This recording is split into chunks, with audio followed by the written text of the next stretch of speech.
right, John, we got another sporting event to talk about besides the Nick. The World Cup 2026 kicking off today with Mexico versus South Africa. Then we've got South Korea versus Czechia. What do you think is going to happen? What are your predictions? Well, I heard through the rumor mill that this version of football, not American football, is pretty popular. I'm seeing, the flags being of different countries being posted in front of restaurants. I think the city is really prepared for the people, not only in the country, but from around the world, who are about to descend on New York City and the surrounding areas. Why? Because the World Cup brings in so much money. And you know what? The hardworking people of the country who produce products, goods, and services are going to benefit. Yeah, it's pretty cool. I was seeing something on social media yesterday about some of the Europeans who are coming to America and trying Taco Bell for the first time, and that they really liked it, which I thought was cool. Getting to try a lot of new restaurants in the area. Yeah. It's awesome for us that it's so close that we get to kind of experience all the hype and the excitement around it. Right, people are talking about the ticket prices and things like that. If you can get into the stadium and afford it, that's great. But so many people go to the local bars and restaurants. That actually is stimulating small business. And it's also actually giving the hardworking people who drive, let's say, regular cabs or Ubers or restaurant servers or bartenders a big boost. No. Alex McFarland Ministries, Tuesday, Saturday, and Sunday on theDove TV.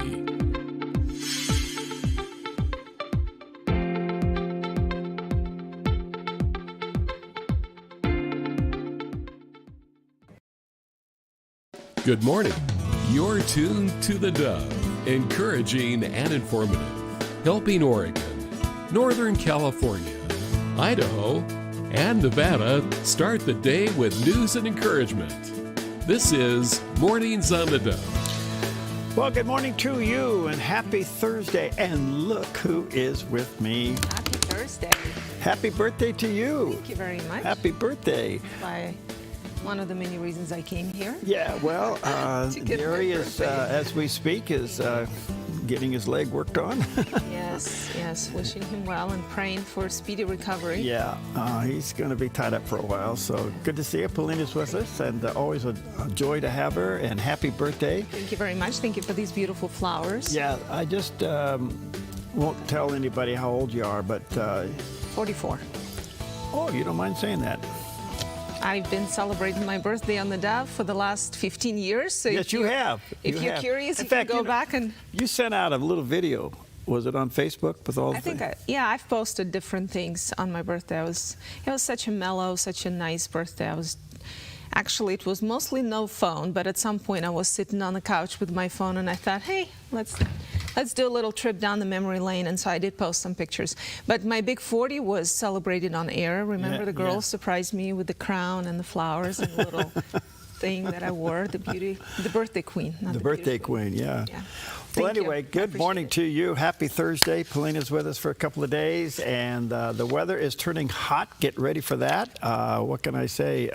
We are in for a scorcher. We'll talk about that and some unusual forecasted for that. A lot in the news, there always is. We'll get to that in just a moment. Anything special today? Well, it is National Making Life Beautiful Day, and that doesn't mean in appearance only.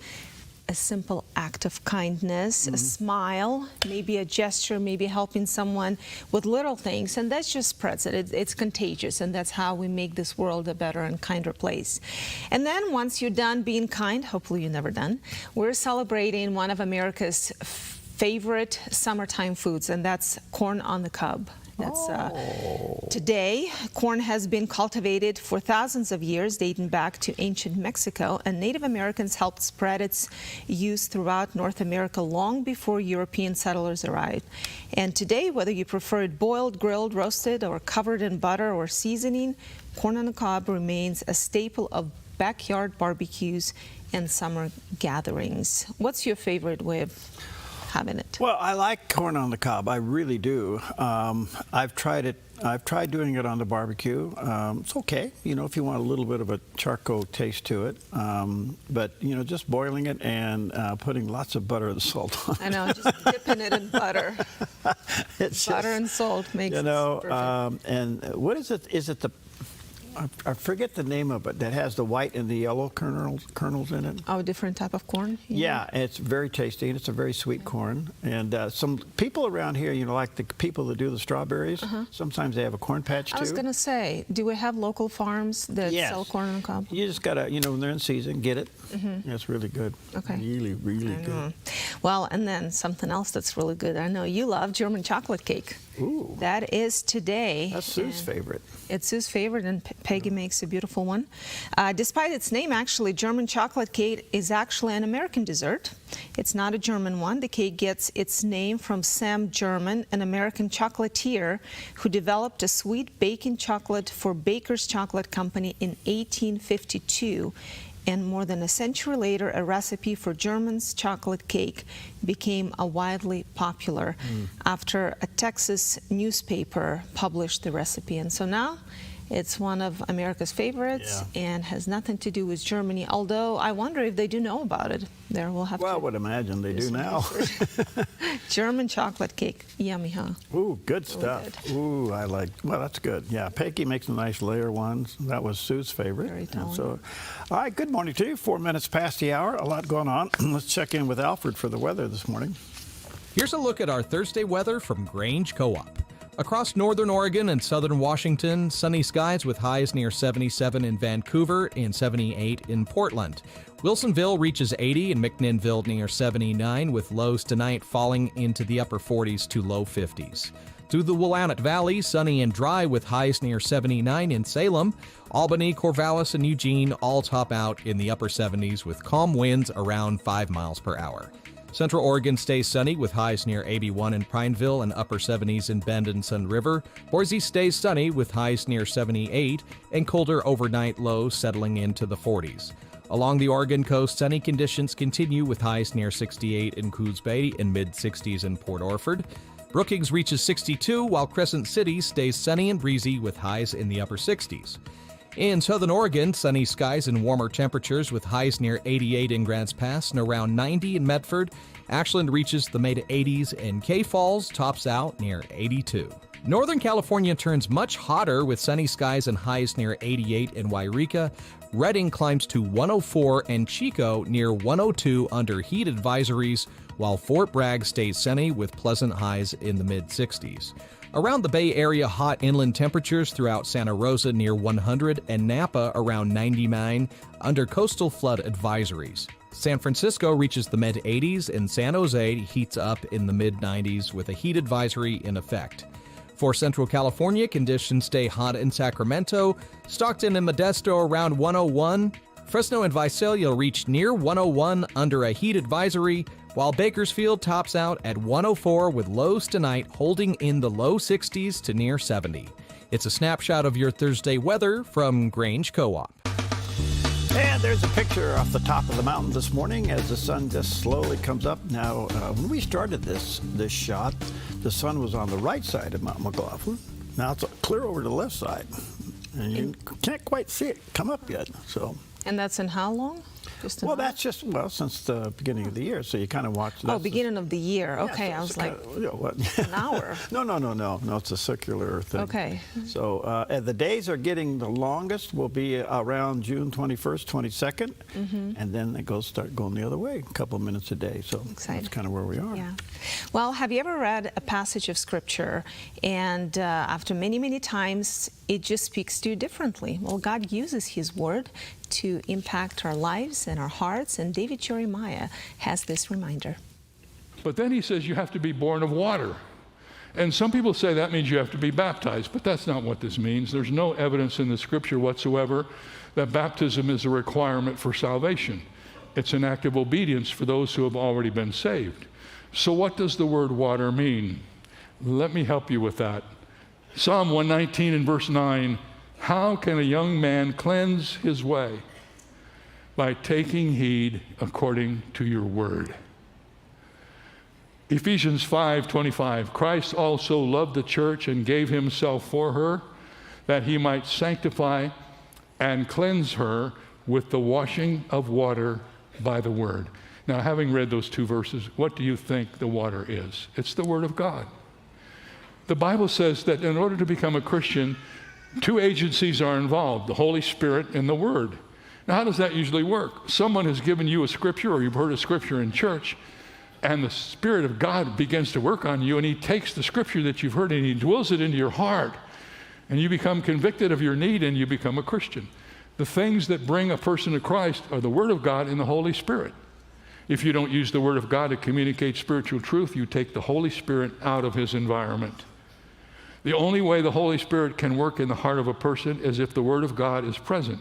If you take the Holy Spirit out of his arena, then you've got nothing. But when the Word of God is preached and the Spirit of God uses that word to bring about conversion, he does so in the hearts of those who listen. Well, there you go. Spend time in the Word. That's the whole thing. All right. Good morning to you. About 8 minutes past the hour. Let's take a look at some of the top stories this morning. And of course, you know, we've seen one of our Apache helicopters. It was kind of interesting. More and more information is coming out what happened with that helicopter over the Strait of Hormuz. Apparently, Iran sent a drone to the helicopter, and the drone penetrated the helicopter and literally landed between the two pilots. If you can imagine that. And so they put the helicopter down in the water and got out because they didn't know if it was going to explode. And so fortunately, the two pilots were rescued, and we'll hear more about that. But in the meantime, the president did send a retaliation hit that day. But yesterday, there were several continuing attacks. So it looks like the ceasefire is certainly off, even though they're talking about it. And he made the quote, he said, "The bully of the Middle East is dead. They've taken too long to negotiate a deal that would have been great for them. Now they will have to pay the price." And here's a little bit about what the president said yesterday. We hit them hard yesterday, and we're going to hit them again hard today, in case you miss it, in case you don't turn on your television set. And we'll see what happens with the deal. We were really close to a deal, but they keep tapping us along. They keep playing us for suckers because, you know what? They dealt with some very stupid presidents. Well, there we go. On again, off again. There's much concern about whether there'll ever be a deal. You think there will be?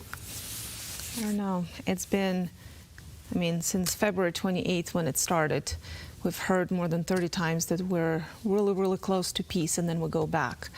And surprisingly, there's just not too many details. For me, at least, I have more questions than answers as to what the next objective is, why this keeps happening, and who's really in charge of these decisions. It just seems a little off to me, just on my personal level, that we keep going peace, no peace, peace, no peace. And so the hope is always there that President Trump will pull his out of the deal and will end it. I think for political reasons he needs to, you know, that's just not doing him any favor right now. The poll numbers show that. But I mean, the main thing is that people are dying, and I don't like that. What do you think? Do you think it will end? Is there a way out? Well, I don't like war. Because the innocent people die. War is usually the power struggle between egos of leaders. You know, at the end of the day, it's leaders doing arm wrestling in a big way. I think the president is having, I think one of the frustrations that he is having is that this is a deal, of all the deals he's made in his lifetime, from the very beginning of his career to where he is today as president of the United States, he can't close this deal. And it's got him bugged beyond measure because he's a deal maker. And I think he's becoming slow to the table, realizing that he may not be able to put this deal together because he's dealing with people that you can't trust. He made yesterday, he said they keep tapping us along, number one. Number two, he says, you know, they're all talk and no action. And then this quote here, it says now they'll have to pay the price. What does that mean? So it appears to me, and most of the consensus will say, even the surrounding neighbor countries in and around Iran itself are saying you're going to have to finish the job. We don't want to finish the job. We want you to finish the job. Well, and they're feeling the cost of this war firsthand. Now, countries that never wanted to be part of it are being impacted. Yes, I mean that's the crazy thing. Iran is lobbing missiles over into their neighbors. Well, that just makes everybody upset.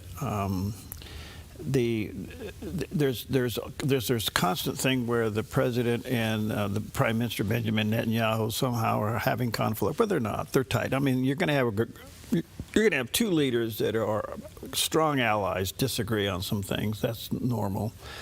But at the end of the day, they need each other to complete this job. I don't want this, but I think it's going to happen. I think he's going to have to militarily finish the job. Isn't it part of the deal sometimes to simply find a compromise and not get exactly what you want? And I know you mentioned egos. That's what and maybe politics President is. Trump has his own goal in mind, or his cabinet does, or his friend Bibi does. You know, for me, it's hard to understand some of these things and some of these decisions. They're just conflicting for me. But shouldn't you look at the American people who elected you and see how they're suffering too?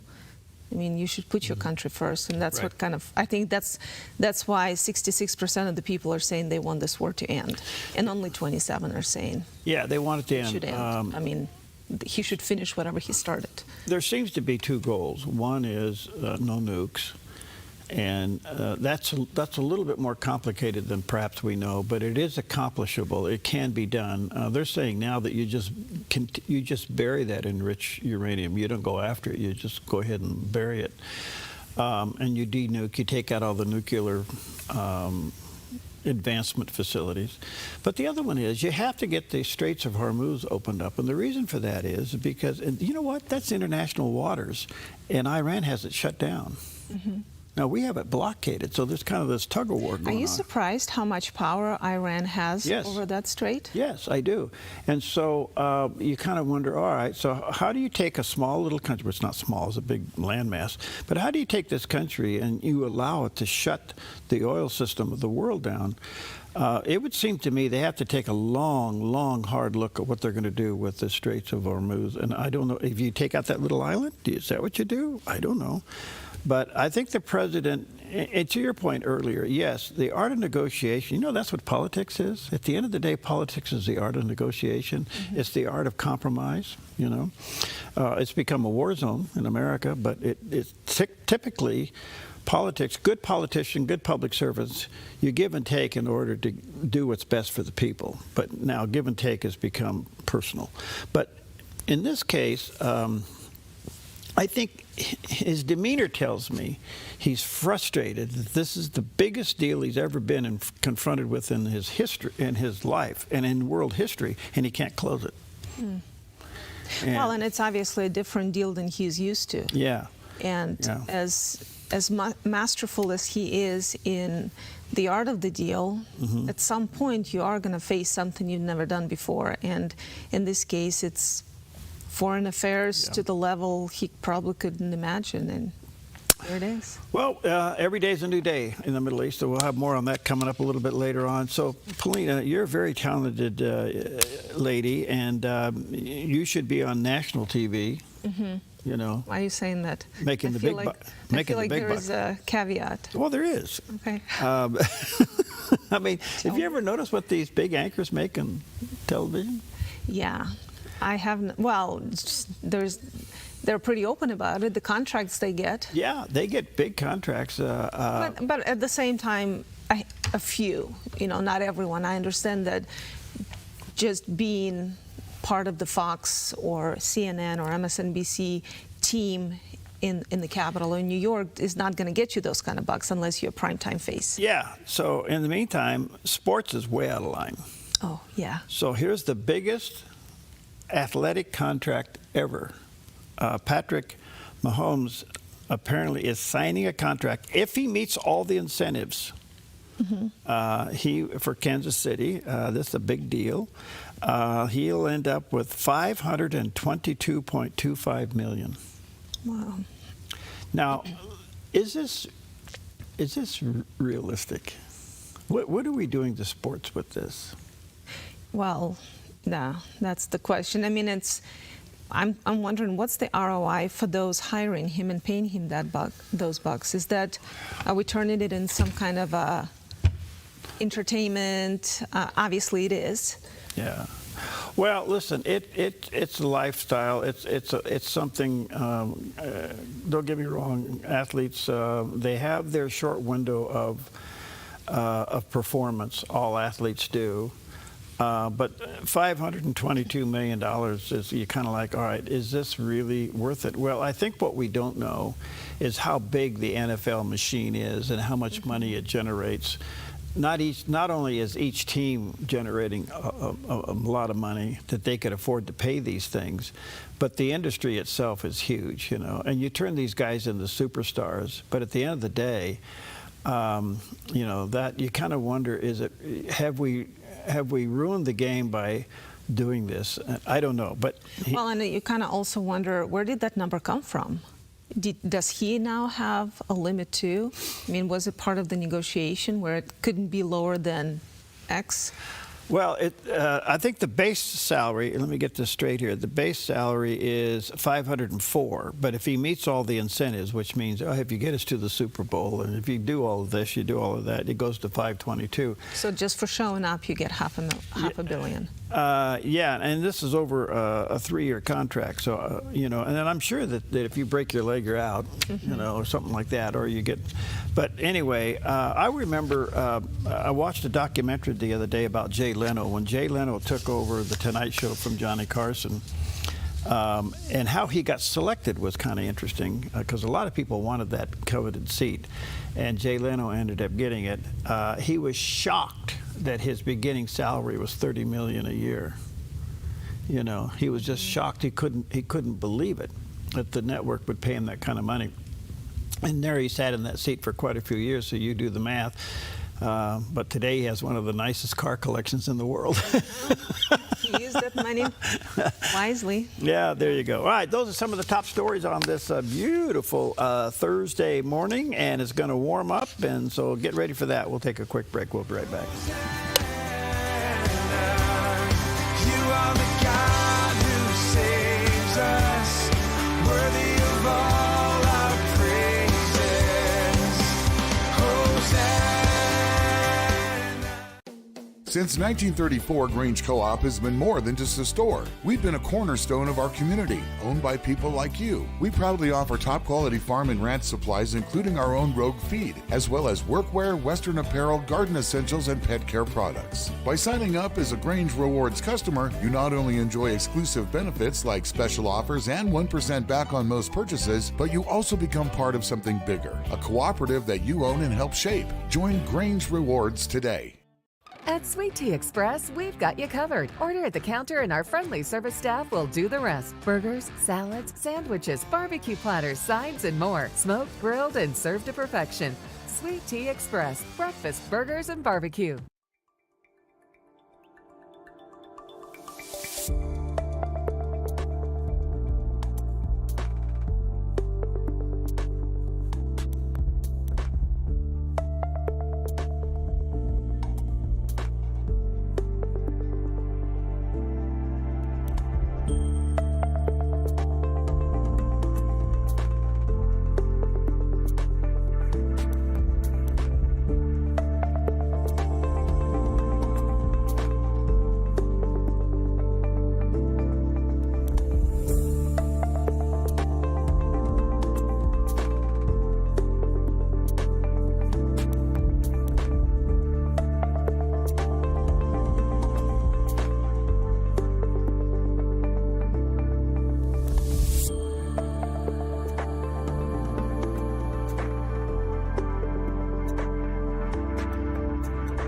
Applegate River Golf and RV Resort, a pristine 9-hole course alongside the Applegate River. Their clubhouse offers a golf simulator experience. The RV Resort is adjacent to the golf course with convenient pull-through parking. Applegate River Golf and RV Resort. Information at applegaterv.com. Okay, welcome back. 22 minutes past the hour. Just a little bit of the backyard news. This heat wave that is coming through is quite serious now. I don't know. Peggy and I were sitting outside last night. And we were looking at a couple of trees in our backyard, and we go, "Look at these things. Look how stressed they are. They are not green. They're not." And then I looked across the landscape out there, and there's a bunch of trees that are stressed. And I think we just don't have the water. We don't have what we normally would see and have. And so in the meantime, this heat wave that we're going into today here in our own backyard will be close to 90. We could see triple ditch by the end of the weekend, but they're already saying in the Portland, Vancouver area, this could be a record-breaking weekend, anywhere from upper 90s to 105.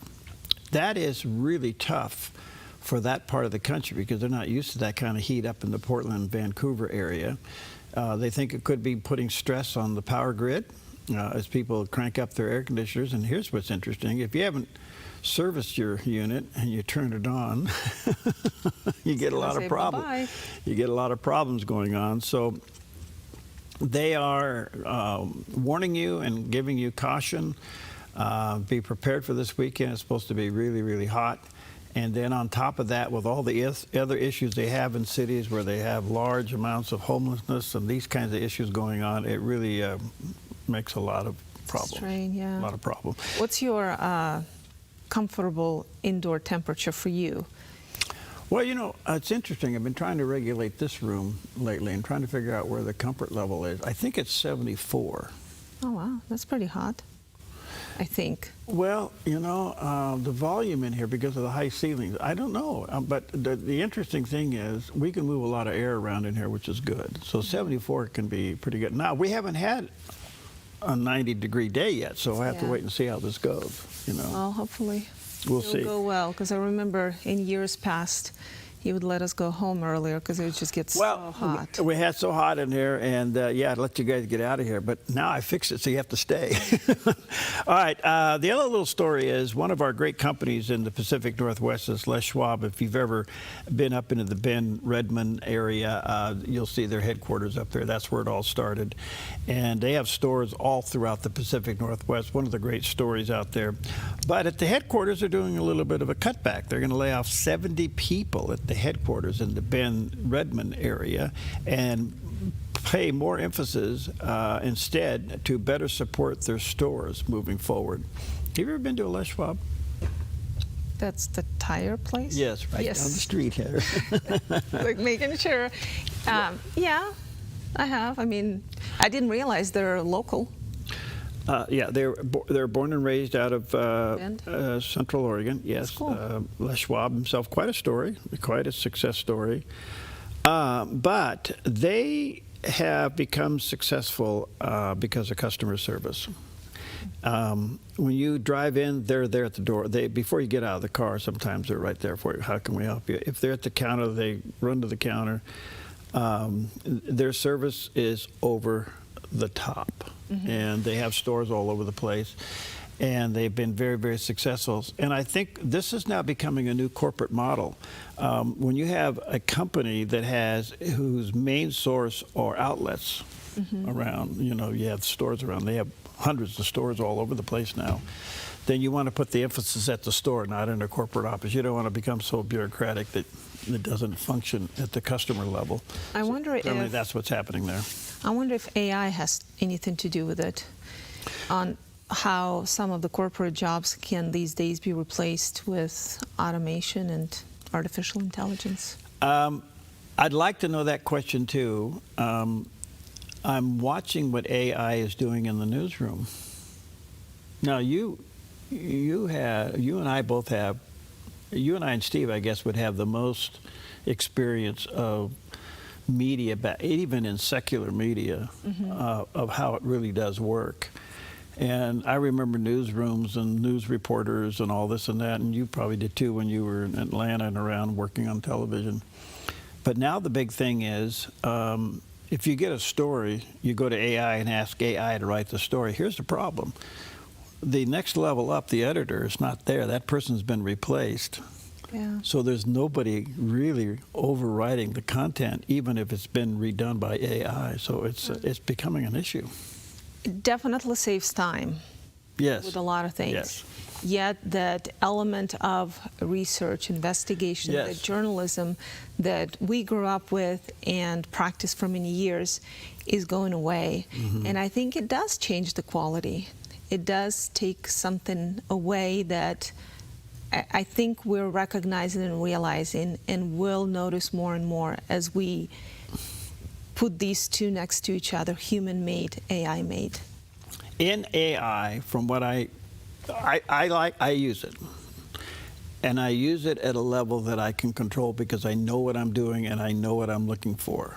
Mm-hmm. I don't blindly use it. But when it deals with anything in the way of social atmosphere, news, opinions, and even research, you're literally subject to AI's bias.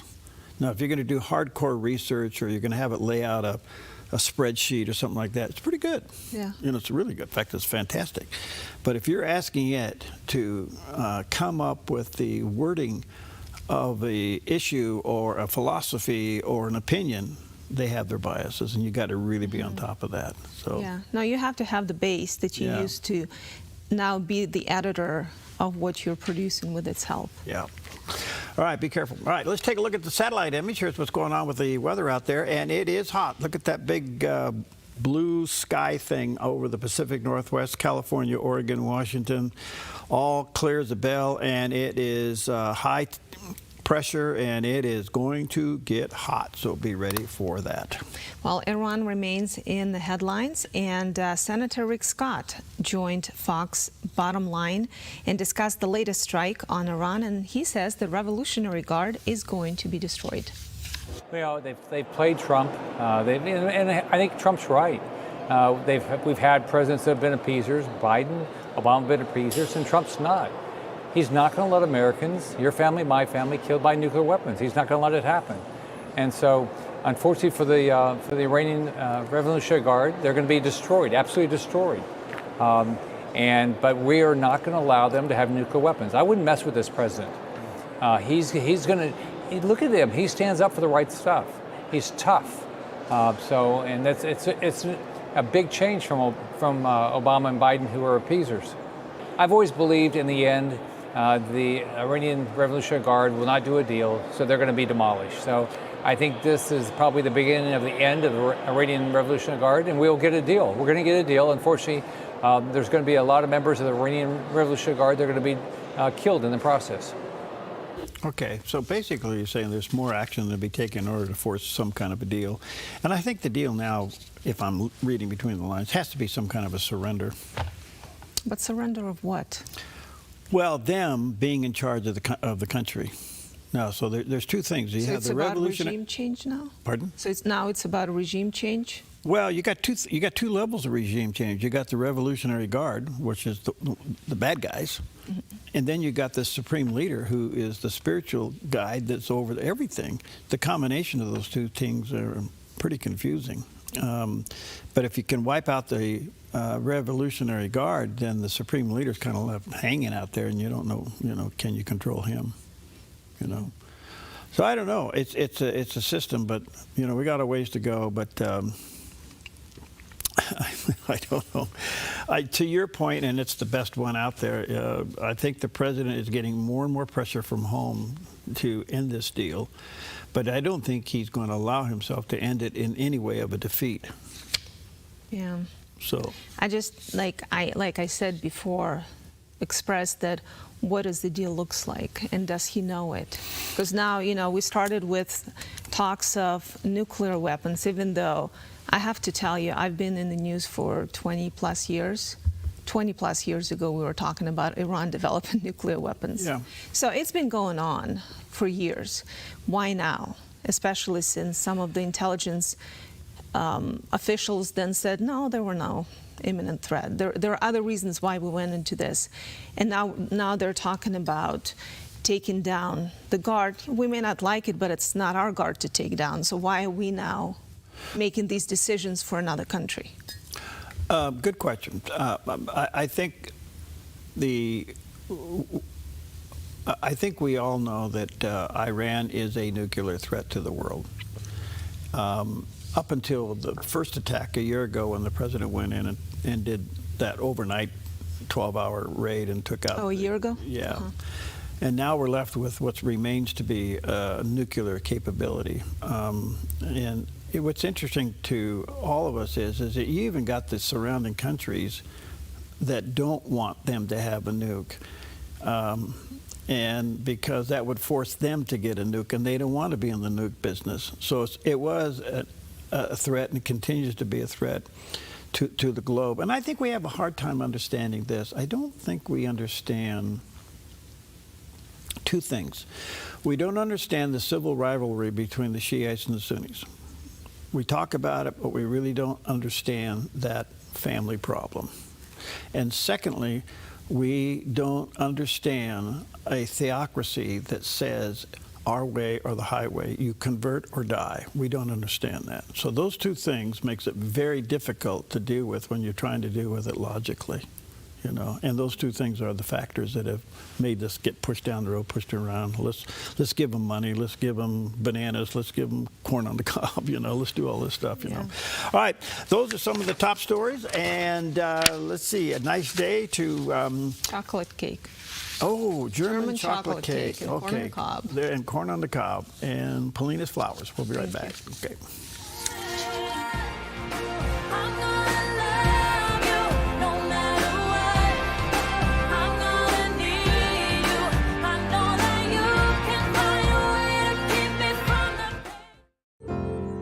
Come fall in love with Northridge Senior Living, where contemporary sunlit interiors meet old world elegance. Walk through our lovely hallways and enjoy the fun staff-led activities. Forge lasting friendships with other residents and our exceptional caregivers. Dine in style. Gather near the fireplace under breathtaking chandeliers. Our reasonably priced apartments are spacious with private balconies. Northridge is Christian-owned and operated, pet-friendly, and only 2 blocks from Asante Rogue Regional Medical Center.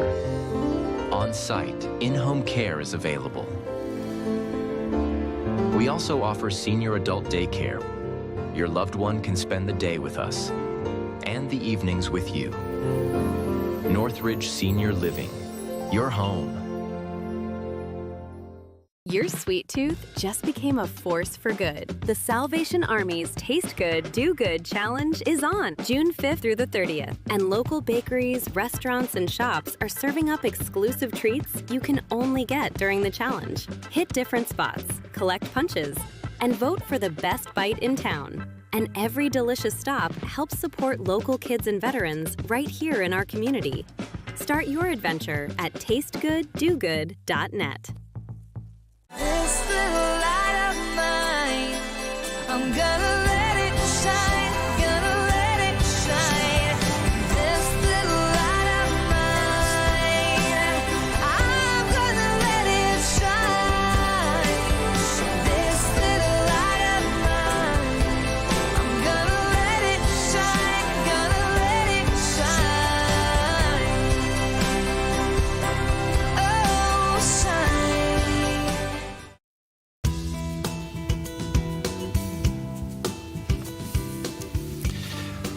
Well, in the meantime, we have so much going on in the Middle East, and I don't know. We're sitting here trying to figure out how we're Trying to solve the war. we're trying to solve the problems here, you know. Jeremy Vine is a well-known BBC broadcaster and gave a revealing soundbite that makes the rounds there at CBN News as it relates to what's going on in the Middle East. And here's a little bit of that conversation. Jeremy Vine, the well-known host for the BBC, gave a revealing soundbite that's making rounds. He said, quote, "I definitely have a faith. Christ is probably who he said he was. I just so rarely say that in a BBC building. I just feel it is so contentious to say that." Well, our local British expert, Stephen Briggs, joins us now. My friend, what can you tell us?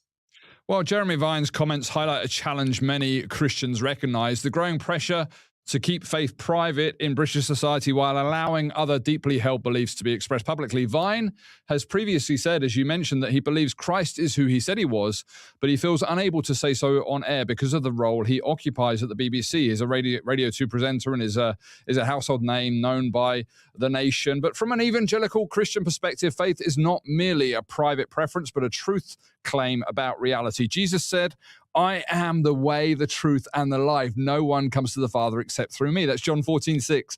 And Christians are called to be the light of the world rather than hide their convictions, found in Matthew 5, verse 14 through 16, the manifesto of the kingdom, otherwise known as the extended Sermon on the Mount. But at the same time, Christians should not seek privilege or special treatment. We support fair journalism, professional impartiality done by Raj Nair, and respectful dialogue. But genuine diversity includes the freedom to acknowledge and discuss religious belief without embarrassment or exclusion. A society that celebrates every identity except Christian conviction is not truly pluralistic. The Bible reminds us, always be prepared to give an answer to everyone who asks you to give the reason for the hope that you have, but do this with gentleness and respect. That's 1 Peter 3, verse 15. Our goal is not to impose faith on others, but neither should Christians feel compelled to conceal it. And scripture tells us in Luke 9:26, whoever is ashamed of me and my words, the Son of Man will be ashamed of him when he comes in his glory and the glory of the Father and the holy angels. So in a nation whose history, laws, and values have been profoundly shaped by Christianity, and the BBC is one of those as well, it should not be controversial for a broadcaster, journalist, or public figure to speak honestly about their faith. As the Apostle Paul wrote, "I am not ashamed of the gospel because it's the power of God for salvation," in Romans 1:16. Amen and amen to that. Now, you and I did a video just the other day about Arsenal, the champions of the English Premier League, and this Jesus revival that's happening at that, I'll say it, football club. But what's really interesting is you and I were talking before we got started. When people think about the BBC nowadays, they think of like this like overtly secular, overtly kind of anti-religious, humanist organization. But tell us about some of the foundings of the BBC. Well, Britain without the BBC would be like France without wine, or the US without burgers and steak. But the reality of the BBC is that when it started in 1927, it didn't broadcast on a Sunday before 12:30. Why? Well, that was not to enable you to have a long lie-in, but it was to attend church. And for the rest of Sunday, the BBC would only broadcast religious services, classical music, and other serious, in inverted commas, quotes, items. The BBC's founder was Lord Reith, the son of a Scottish Presbyterian minister who was himself a convinced Christian. Both of the BBC's mottos actually came from the Bible, and Isaiah and Micah, that was "nation shall speak peace unto nation," and "whatsoever," which is a reference to Philippians 4, verse 8. And we'll come on to that in just a moment. But today, friends, we live in a different world. Reith's purpose was to inform, educate, and entertain from a Christian perspective. The secularization of society, often aided and abetted by the BBC, has been so fast and thorough that this Christian foundation now seems shocking to many people. The BBC's current perspective has shifted. It now has its own religious philosophy, which is secular humanism, that it advocates and evangelizes with all the fervency of any religious fundamentalist. However, I think it would return to being a national treasure if it took hold once again of its foundations found in Philippians 4, verse 8. Finally, brothers, whatsoever things are true, whatsoever things are honest, whatsoever things are just, whatsoever things are pure, whatsoever things are lovely, whatsoever things are of good report, if there be any virtue and if there be any praise, think on these things. You know, what's amazing is if you think about the BBC and American Ivy League schools, you can make the argument that these are kind of the purveyors of secularism, the purveyors of humanism, the purveyors of quote unquote enlightenment and all this stuff. But what's amazing is, again, almost all of these Ivy League schools from Harvard onward and the BBC have this deeply Christian origins. And we talked about the other day, a good majority of the clubs in the EPL from, let's see, what was it? You were telling me the other day, it was like Arsenal and Aston Villa and I think Tottenham, and all these clubs had Christian beginnings. And so man, what would it look like if some of these institutions actually kind of read their own history and had a renaissance of why they were created in the first place? Fascinating stuff, my friend. But as always, I will give you the last word because you have so much wisdom to give us. So, Stephen, the floor is yours. Well, I think let's return back to that as believers. If we are those who are living after things that are true, things that are honest, things that are just, things that are pure, things that are lovely, things that are of good report, if there is any virtue and any praise, then we need to think on these things. And actually taking our minds to the place of that is something that is so important for a return to a healthy society. Okay, well, I do know this, that our presenter friends, and they use the word presenter, that's better known, we call them announcers over here, that they cannot say on the air over there, John chapter 14, verse 6, that Jesus said, I am the way, the truth, and the life, and no one comes to the Father but through me. That would be exclusivity, and the government wants you to be pluralistic. So there are many ways to heaven, but you cannot say there's only one way to heaven. And so they actually ride that pretty hard. Now, the BBC's original mission statement was, and I'm paraphrasing it, that the BBC exists to propagate the gospel of Jesus Christ. That has since changed to what it is today. Yeah.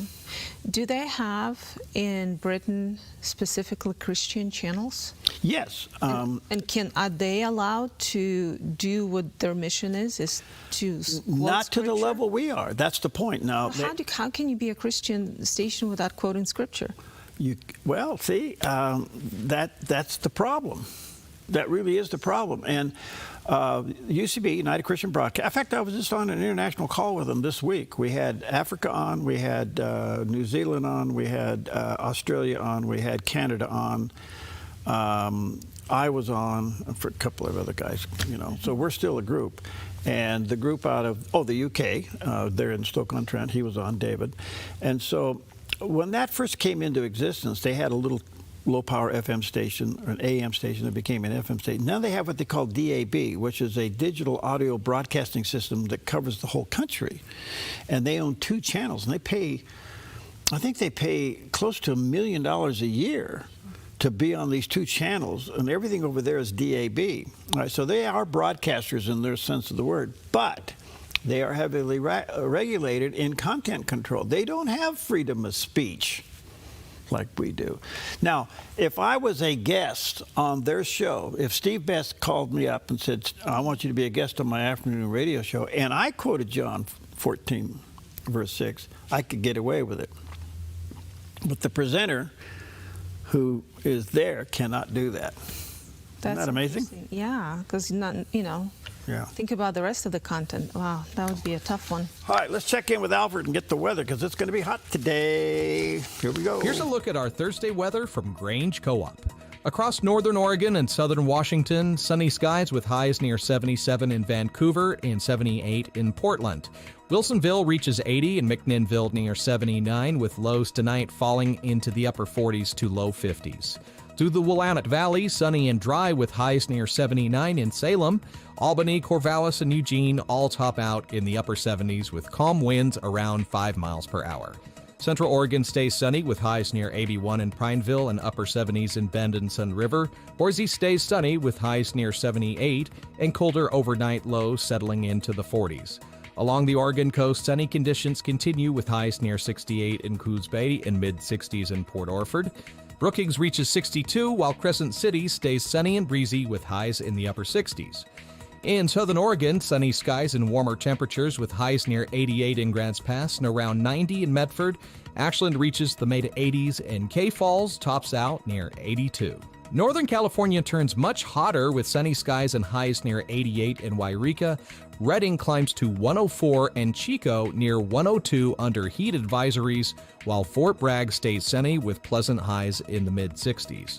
Around the Bay Area, hot inland temperatures throughout Santa Rosa near 100 and Napa around 99 under coastal flood advisories. San Francisco reaches the mid-80s and San Jose heats up in the mid-90s with a heat advisory in effect. For Central California, conditions stay hot in Sacramento, Stockton and Modesto around 101, Fresno and Visalia reach near 101 under a heat advisory, while Bakersfield tops out at 104 with lows tonight holding in the low 60s to near 70. It's a snapshot of your Thursday weather from Grange Co-op. Beautiful shot of our backyard, looking directly west. A little bit of a shadow from the mountain, but nice day out there. Nice day out there. It is. Well, in just a few weeks, we'll celebrate the 250th anniversary of our birthday of our nation. But on this day in 1776, on June 11th, started something that would become probably the most influential document in history, and that is our Declaration of Independence. On this day is when the Continental Congress took a decisive step towards American independence by appointing a special committee to draft that declaration. And Tim Burton from the Wall Builders has more on this. The Congress determined that before we separate, we probably should have some kind of explanation for why we're separating. It became known as the Declaration of Independence. There was a committee of 5 that came up with it. It was Jefferson and John Adams and Franklin and Livingston and Sherman. They're the ones that come up with this, although Thomas Jefferson's the primary author. And if you look over my shoulder, the original draft of the Declaration, that's the first printing of the original draft of the Declaration hanging on the wall behind me. You actually can get online and see it today. And Jefferson's own handwriting, it's amazing. And the second paragraph is where he lays out the American philosophy of government, that we hold these truths to be self-evident, that all men are created equal. They're endowed by their Creator with certain inalienable rights, and among these are life, liberty, and the pursuit of happiness, that to secure these rights, governments are instituted among men, deriving their just power from the consent of the governed. They open the acknowledgement, like, why are we separating? We have a different idea of government. We have a different philosophy than Great Britain does, because we believe that there's a Creator and He gave us our rights. And the main role of government is to protect those rights, and then we believe in control of the people, consent of the governed. That's why in the Constitution it starts off with we the people of the United States. They believe that we should have power, not just one arbitrary figure thousands of miles away. And they go through incredible effort to make this happen. In fact, at the end of the Declaration, they conclude the thoughts by saying that with a firm reliance on divine providence, we mutually pledge to each other our lives, our fortunes, our sacred honor. And when they signed up for that, that's exactly what they did. Well, they did. Many of them pledged. Yeah, their lives and their sacred honor and their fortunes. Big deal. I hope, if I can remember, I will do this. I will bring in the stack of correspondence that I had, because I had the high honor of sitting on the Bicentennial Commission for the Constitution, which was signed in September. Okay, this is the Declaration. Out of that came the Constitution, which was a couple of years later. And I got to go to the bicentennial of the Constitution when Reagan was president, to the White House and visit that. And I have all this going. So our history is so rich with divine purpose and intervention that it's hard to ignore. And anyway, and here we go into 250 years God has kept us together. Yeah, there aren't too many nations out there who have stayed together and preserved their original founding and original documents, and that's one of the things that make our nation so beautiful. So wonderful. And you've been a citizen how long now? 2 years. 2 years. Congratulations. Thank you. Good stuff. All right, we'll take a quick break, and we're going to go German chocolate cake hunting. We'll be right back. It feels like I'm born again. It feels like I'm living for the very first time. The Black Barn Kitchen and Deli is a farm-to-table restaurant located in the historic schoolhouse in Jacksonville. Offering upscale dining and casual fare, enjoy brunch, deli, and dinner, featuring local source ingredients we grow. A warm sense of comfort greets you as you're surrounded by stunning artwork by my wife. We're a community-based business. With every sandwich you purchase, we give one back to our community. It's a feel-good experience. Come visit the Black Barn Kitchen and Deli in Jacksonville.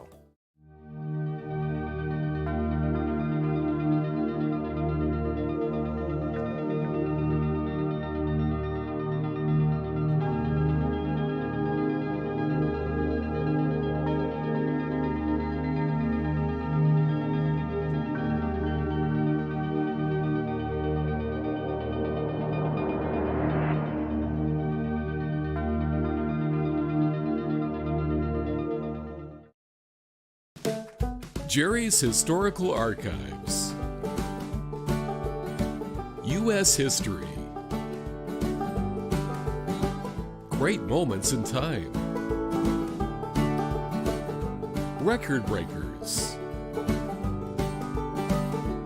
Our music through the years. Historic leaders. Moments to remember. Go back in time. Back in the day.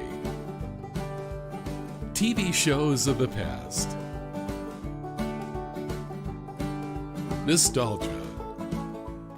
It's a wonderful trip down memory lane with fun and interesting stories you might not know about. Relive the past and learn something new.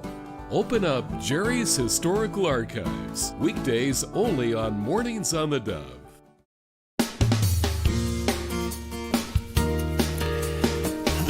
Okay. Well, anyway, the Middle East is the Middle East. I did have retired Colonel Wesley Martin on yesterday on Focus Today. And a lot going on with anti-terrorism. But anyway, he's well experienced. He was in the Iraqi war exchange and the whole 9 yards. And I asked him his opinion of what's going on in the Middle East because he's not really pleased the way it's being handled. He had a different opinion. Here's what he had to say. There's been a lot of mistakes made. One, going into the conflict, the Weinberger-Powell doctrine should have been paid attention to. Caspar Weinberger and then later Colin Powell refined it, where you get international support up front, you get national support, you go through the risk and the consequences, you develop an end state, what it is you want to accomplish, and an exit strategy. Unfortunately, that wasn't paid attention to. And we jumped as a nation led by the president. And originally it came out, oh, well, we've cut off the head of the snake. And from the beginning, I was saying that's Western mentality. Middle East mentality, it's the body of a spider. Down in the central Midwest, we have a spider named the wolf spider. And you kill mama and all the babies run off her back. And that's exactly what happened. Yes, Hominy was killed and senior members of his staff, but what we did is we opened up the promotion system. Then President Trump sent his son-in-law and the vice president to negotiate with Iran in Islamabad, and the Iranians sent a minister. That was an off balance, so here we have a vice president going to negotiate with a minister. It should have been nobody higher than Marco Rubio on our side.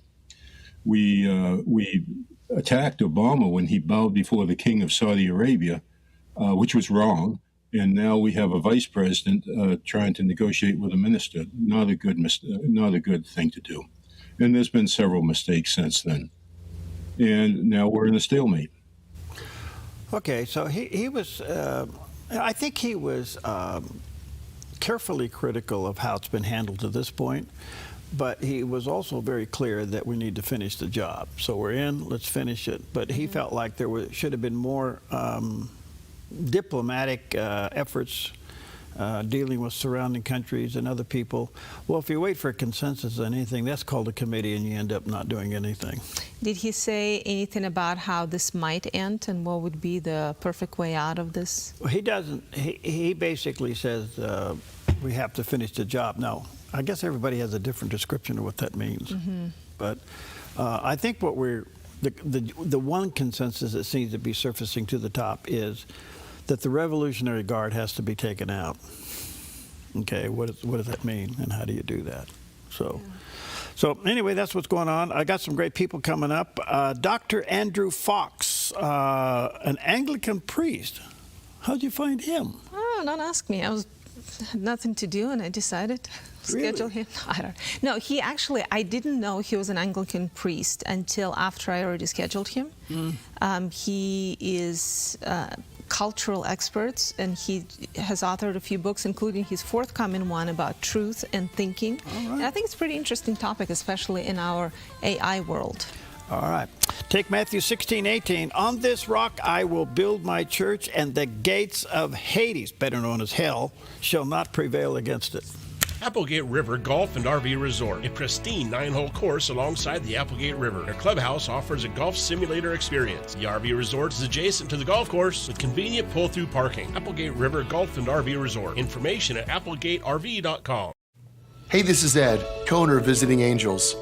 To continue to serve our seniors, we need more caregivers with a heart to serve. Our mission statement is honoring the art of giving, which means we honor you, the caregiver. We know it's our people that make Visiting Angels the best in-home care provider and a great place to work. Come be our next amazing caregiver. Give us a call or apply online.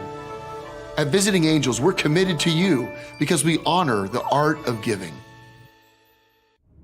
When life feels heavy, your body feels it, your mind feels it. That is why I created Organic Elements Wellness Spa, a place where wellness is not a luxury, it's a way of life.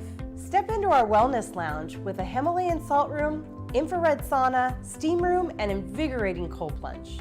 Restore your nervous system, detox your body, and clear your mind. Then experience customized massage, advanced skin therapies, and result-driven facials, all designed to help you look as good as you feel. There's nothing else like this in Southern Oregon. This is your space to heal, to reset, to glow. Call today to book your private wellness party for up to 15 guests or surprise someone special with a gift certificate. Visit Organic Elements Wellness Spa on East Main Street in Medford. Book online at organicelementspa.com. Wellness is wholeness. Voted best of Southern Oregon.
Bringing clarity to cultural confusion. Stand in the Gap, Wednesdays and Thursdays on the Dove TV.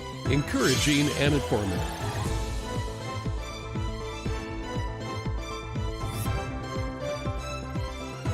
Good morning. You're tuned to the Dove. Encouraging and informative. Helping Oregon, Northern California, Idaho, and Nevada start the day with news and encouragement. This is Mornings on the Dove. Well, good morning to you, and happy Thursday, and happy day to beyond birthday to Polina. Yay, happy birthday to me, and thank you for these beautiful flowers. Oh, Polina's here for a couple of days, and happy birthday. Thank you, thank you. Gosh, we've been celebrating your birthday since I was in my 20s. Really? I think 2011 was probably the first birthday I was on air.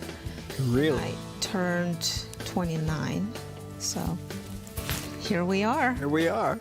Well, anyway, happy birthday and welcome to the program. Yes. Our buddy Jerry is, I just got a little note from him, and away they go. He's getting his... Was it from him or from Pam? It was from him. Oh, so he's awake and lucid. He was heading into surgery. Okay.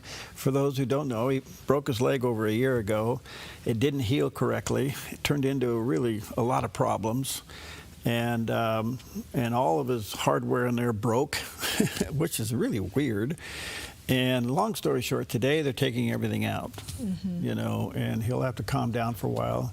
And then he'll have a second surgery where they redo everything. And So he's in for a tough couple of months, and it's hard for someone. It is for guys active as he is. Yeah, you know, it's like, you know, season change, his activities change. Yeah. He's always been working out outside on his property, and then it goes from skiing to fishing to something else. Yeah, he got knocked down pretty hard, and it's such a rub to his overall nature, you know. Yeah.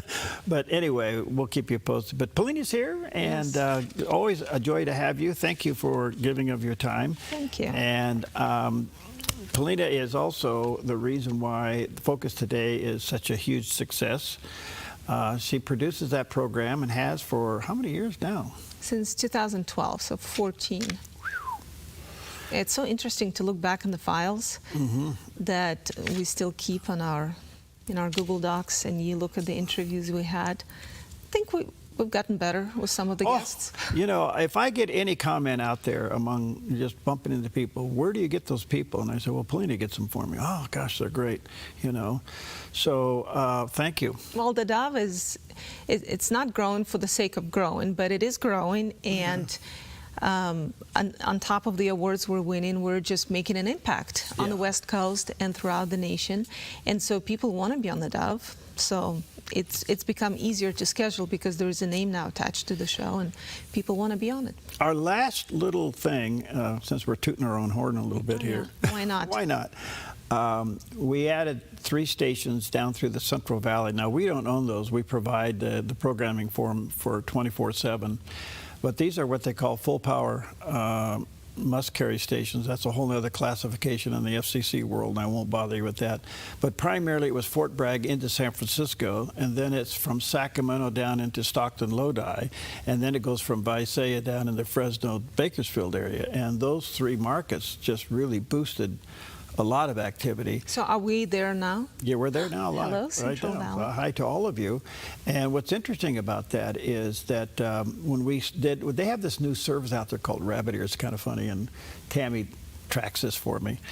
But we have a footprint of over 17 million households from northern Portland clear up into the Vancouver area, all the way down through the Central Valley of California and through the Bay Area. And I don't say that to brag. I say that it's just how God opened the door. And things are happening, and people are tuning in, and we're a different set of programs, and the way we handle the news, everything's different, and people like it, and off it goes. But Polina's been producing Focus Today and getting me all of these. You realize, it dawned on me the other day, it was in February, early March, I had crossed the 21,000 interview mark. Well, let's make it to 30. Oh, we're out. But that's from the very beginning of my career to where we are today, 21,000. I'll have to count how many we've done here. Let me ask you this. You mentioned that these 3 stations, or there are different qualifications in FCC. Does it mean that our content has to be altered somewhat, or we can just... Good question. These are what they call NCE stations, non-commercial educational. So on those stations, we have to separate our signal. If you go back and look at our IT room, it's pretty confusing back there, we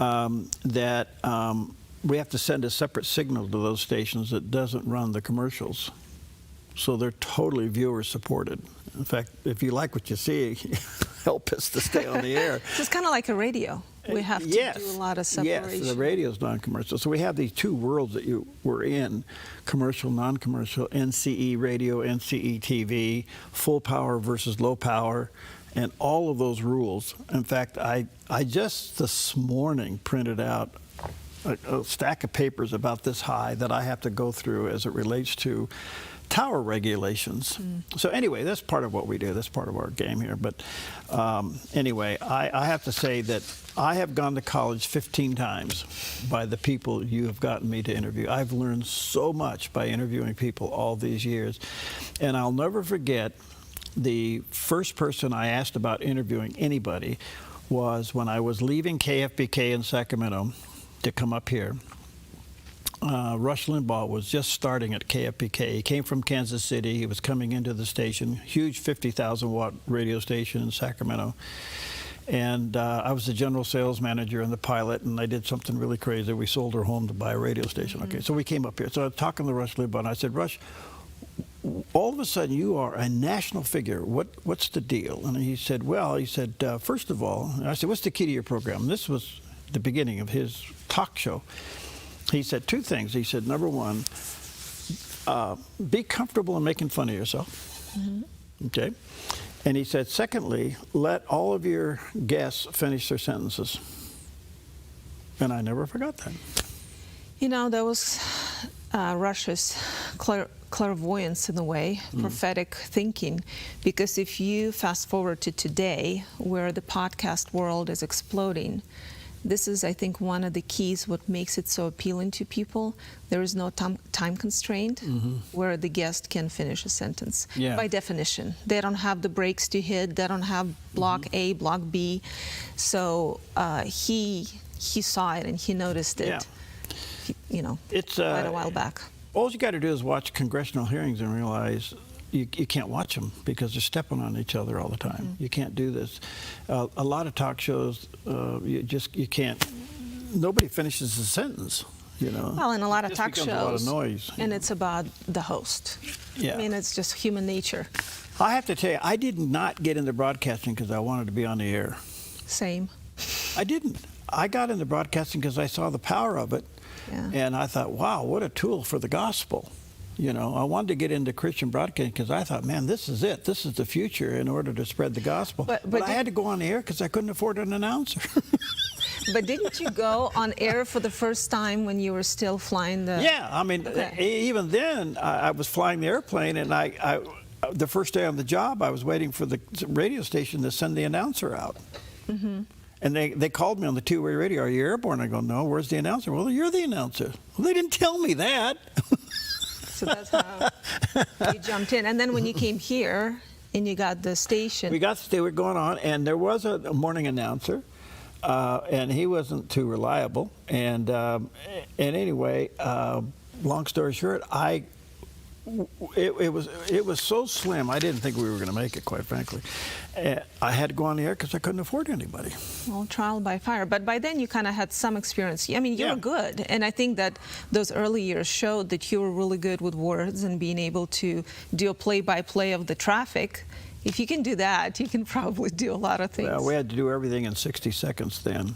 60 seconds still means something in broadcasting. See, I mean, going back to our AI conversation earlier, we should have a bigger one later. Maybe one of these days we can have it as a topic. But that training, like, where do you get that kind of training now? You don't.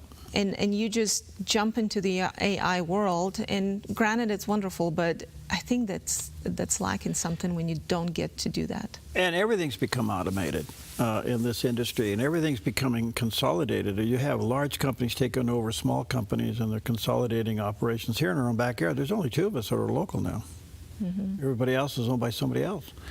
And so, anyway, it's the world changes, things change, and you got to be rolling with it. I remember I always wanted to have television, not to be on TV. I wanted television because I saw the power of it. I saw what it could do. And 3 times we tried to get a license, 3 times, and one was handed to me, and we couldn't afford it, and I had to let it go. And then out of the blue, and literally out of the blue, I get a call one morning. This guy, you don't know me, and this is my name, and da-da-da-da, I have this license. The Lord spoke to me this morning. I'm supposed to sell it to you. And by faith, I signed a contract for $100,000, and I didn't have 10 cents. And we built the station. And that was when we launched in 2010. That was Channel 44. So from the time you got here in '83 to 2010, that's how long it took for that dream to come through. Yeah. And you stuck with it. Well, I stuck with it, but then I also had to, I think you got to be willing to, well, since we're doing a little reminiscing here, the guy that writes our devotional, Bob Gass, okay, he's in heaven now. Loved him dearly. Anyway, good friends. He said 2 things. You know how you kill a guy with a vision? You give him another one. And I never forgot that. So always stay in your lane. And then he preached a sermon one time. I think it was when we were in the UK. The birth of a vision, the death of a vision, and the resurrection of a vision. And God will birth something in your heart to do. Okay? And you may even launch it and get going. And I can tell you this from theDove, from radio to TV, when we gave birth to something, it dies. And boy, when it dies, you don't think you're going to make it. And then the resurrection of the vision, that's when you take your hands off it and say, okay, God, that's yours, not mine. And that's when it takes off and God does his thing. Okay? So if God calls you to do something, there's going to be a time where you're going to have your hands on it, and God will take your hands off of it. So you'll birth it, it'll die in your hands, you'll take your hands off, it'll be resurrected, and it'll do what God accomplished it to do. Does that make sense? Mm-hmm. You don't like No, but it's almost like the death of a vision is almost an inevitable part of a trajectory if you are giving it to God. Yeah. So you got to remember one thing. I always bump into pastors. Well, my church. It's not your church.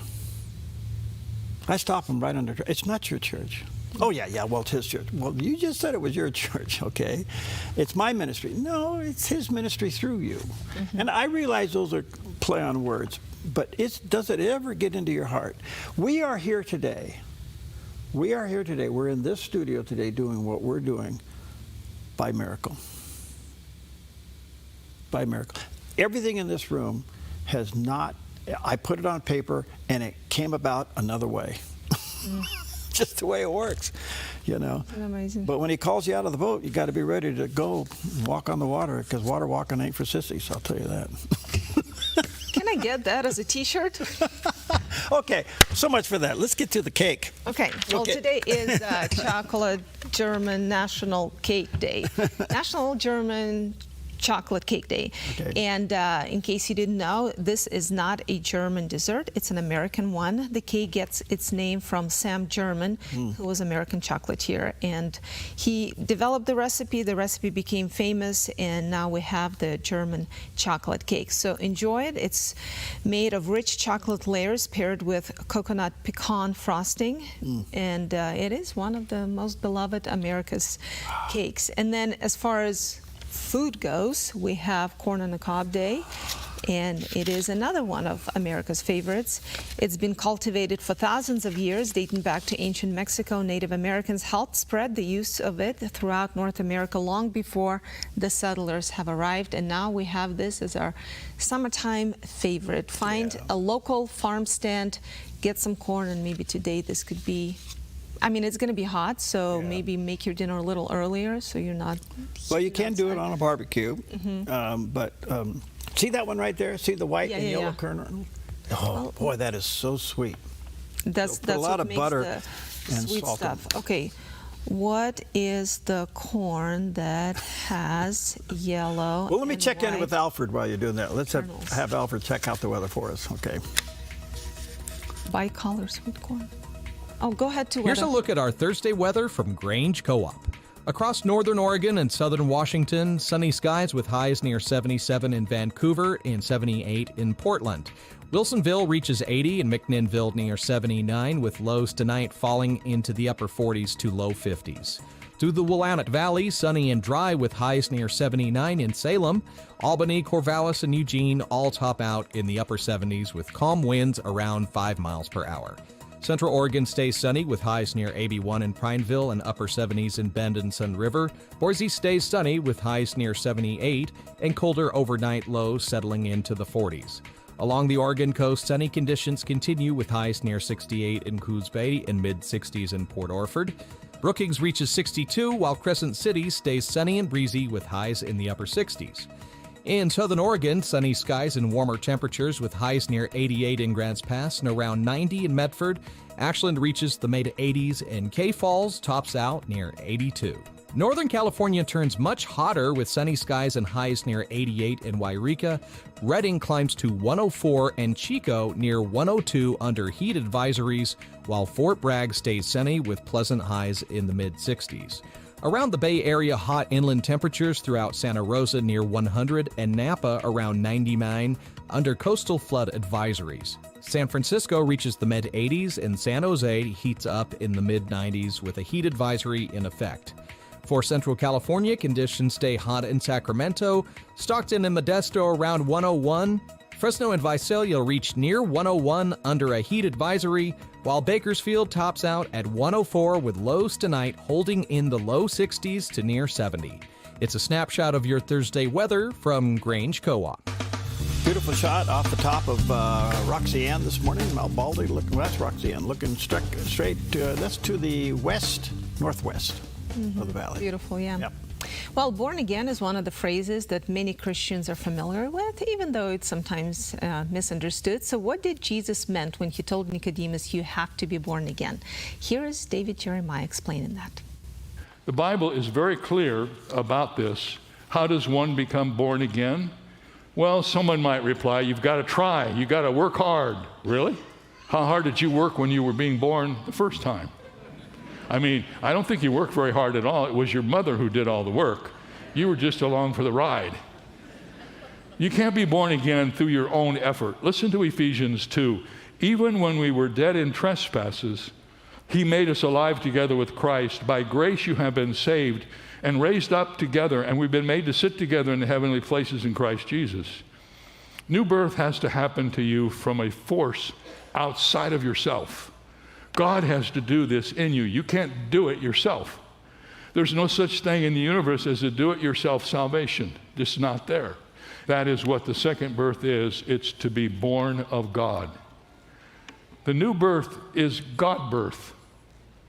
It is you being born of God through His Spirit, filling the vacuum that exists in every heart outside of Christ. God never intended for His creatures to be one-dimensional. God never intended men and women to be just flesh. God wanted His prized creation, humankind, to be fully dimensional, and that includes the spiritual dimension. So He put within us this vacuum that can only be filled by Himself. And what do? Well, we spend our whole lives trying to stuff everything we can into that vacuum. Till at last, out of frustration, we finally come to realize the only thing that fits in that vacuum is God Himself. And when we invite Christ to come into our life, we become a fully dimensional creature of God.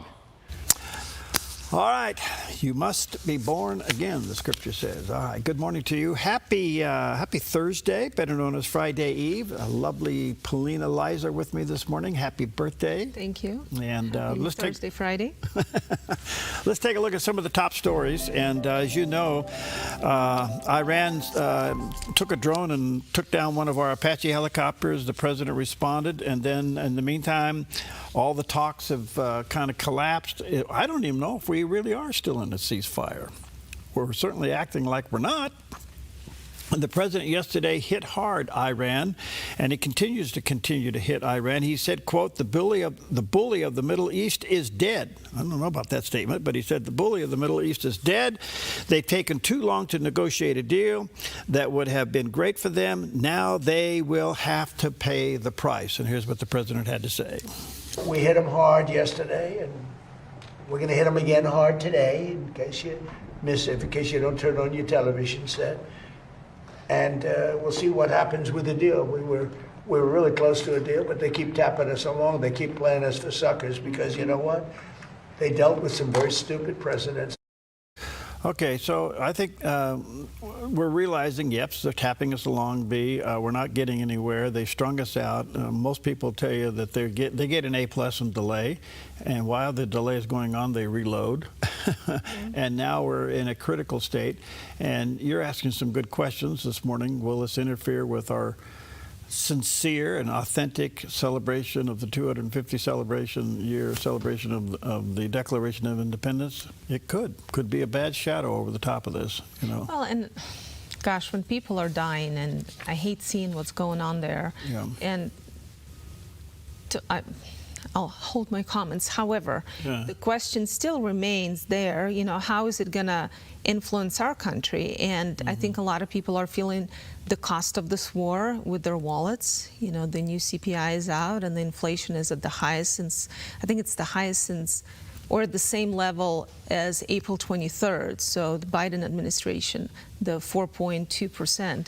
So, and we have midterms coming up, and people are feeling discouraged, and 66% are saying, according to Reuters, that they don't want this war. So all this together, leaving for a second aside the fact that innocent people are dying, what is this administration going to do in response to its citizens, and will it do anything? Because do you think it will impact midterms? Yes, the gas prices will. Yes, and they already have. You know, how far will this go? And so you make a good point. I don't know. We're running out of patience, and we're running out of. You know, I will say this: we've noticed it. Think of it this way. If you had an extra $5 to $50 that you would be giving to a ministry or to an organization or to somebody as a gift that now has to go into your gas tank, you don't give it. Yeah. Okay?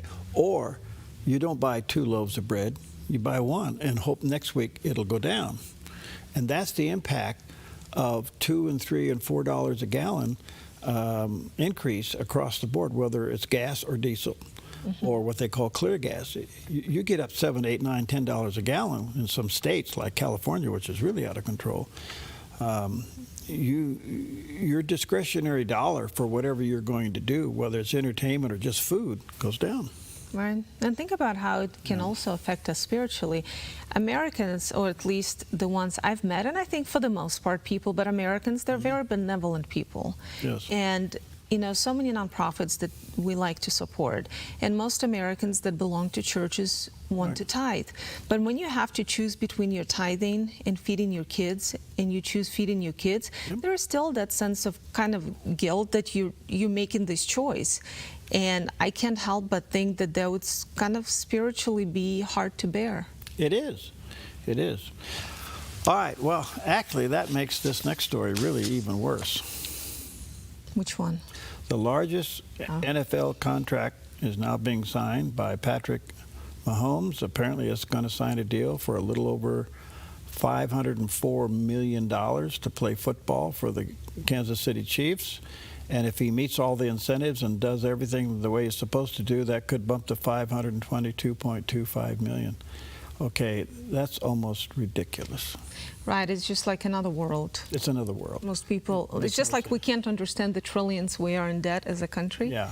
This is like, okay. You know, and then, anyway, so they become superstars, and then they have opinions, and life gets crazy. All right, we'll take a quick break. We'll be right back as we go looking for a German chocolate cake. Everything comes alive. Everything comes alive.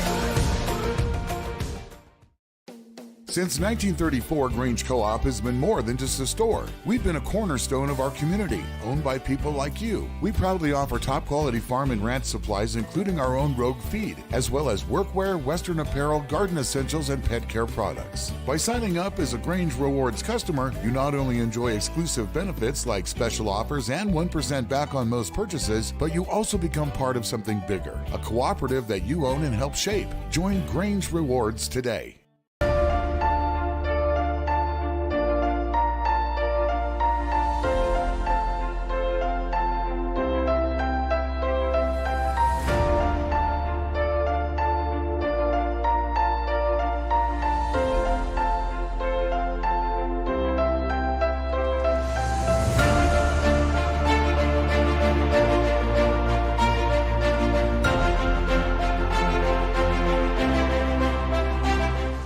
Do events in the world leave you confused and scratching your head? A world where up is down and down is up.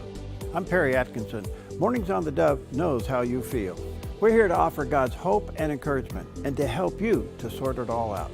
And I'm Jerry Bilden. Mornings on the Dove alerts you to issues and events the mainstream media would rather you not know or know the truth. A lot in the news today, some movement around in the Middle East, common sense discussions on today's headlines, and rational perspective on what's really going on. That will leave you better informed and encouraged by the gospel. In this upside-down world, there's one place you can trust to get it straight. Check into Mornings on the Dove each day to find out what's really going on and to be encouraged. Mornings on the Dove, weekdays from 6 to 8 a.m. on the Dove TV and radio. Streaming online at thedove.us, Roku, and Apple TV. The Dove, encouraging and informative. All right, welcome back. Happy Thursday. Just a couple of things in the backyard. We're in for a heat wave. In fact, they're saying the forecast is, we'll see how it turns out, in the Portland area. Now, Portland, Vancouver, you get a little breeze through the, through the gorge through there. But they're saying it could be anywhere from 98 to 105. Wow. And that's going to put a lot of strain on the power grid up that way for air conditioners and everything else. And not only that, but this is the first big heat wave. And if you haven't run your air conditioner all spring long, you might push the button and nothing happens. So get ready for that. It's a big deal. It's a warning across the board, and it's also saying to organizations that may offering what they call cooling cells, where people can come and cool down. It's going to have a big impact on the homeless situation, and certainly remember, if you have pets, to make sure they have plenty of water. The other story is check on Sue. Yeah, there we go. We'll have to call her up and see if she melted.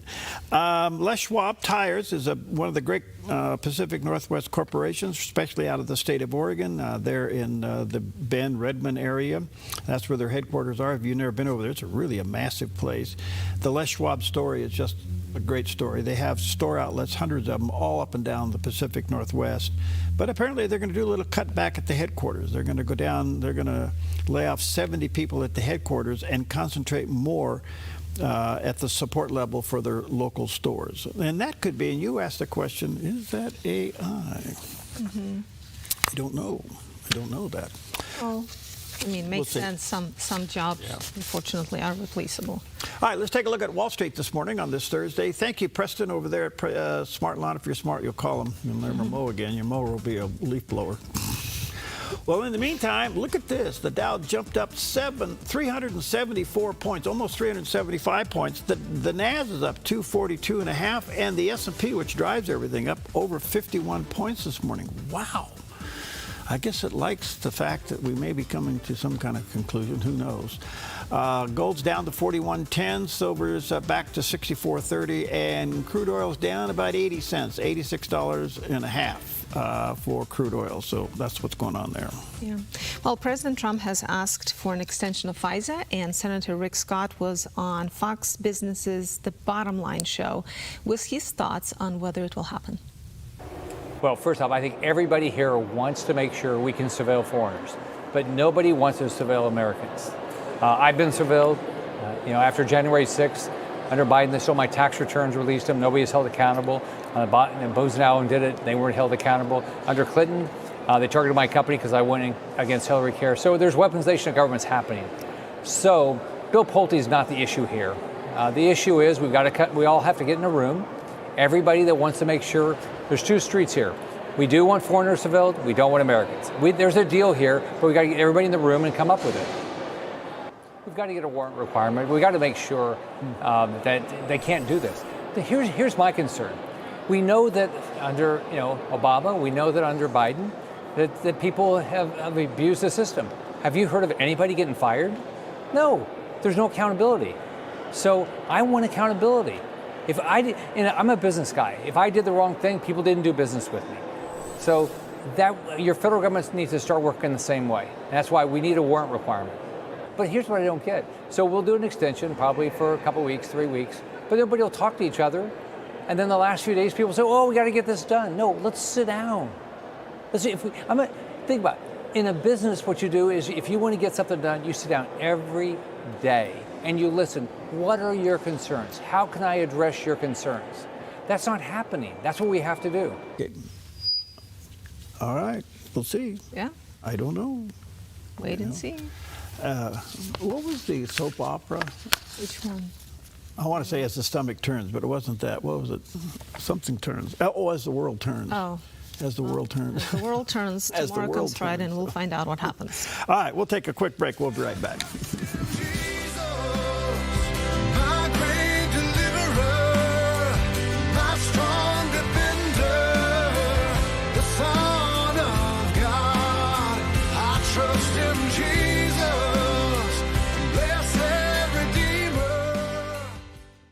Your yard is where life happens, but it can be muddy and hard to maintain. Enjoy a maintenance-free artificial turf lawn all year round with Smart Lawn LLC. No mowing, no fertilizing, no watering. Our synthetic grass is beautiful and resilient. It's certified to be lead-free, and there's no need for pesticides. Safe for your children and pets. Smart Lawn LLC has all your artificial turf and putting green areas covered beautifully. 541-941-3538.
Hi, I'm Ryan Robertson, host of a brand new program on the Dove, Ministries on the Move. Ministries on the Move spotlights the incredible work of how God is using everyday people and organizations, putting their faith into action, serving the hurting, strengthening families, and sharing the hope of the gospel in practical ways. Be inspired and discover these Ministries on the Move. Tuesdays and Thursdays at 4 p.m., right here on the Dove TV. Encouraging and informative. More at thedove.us.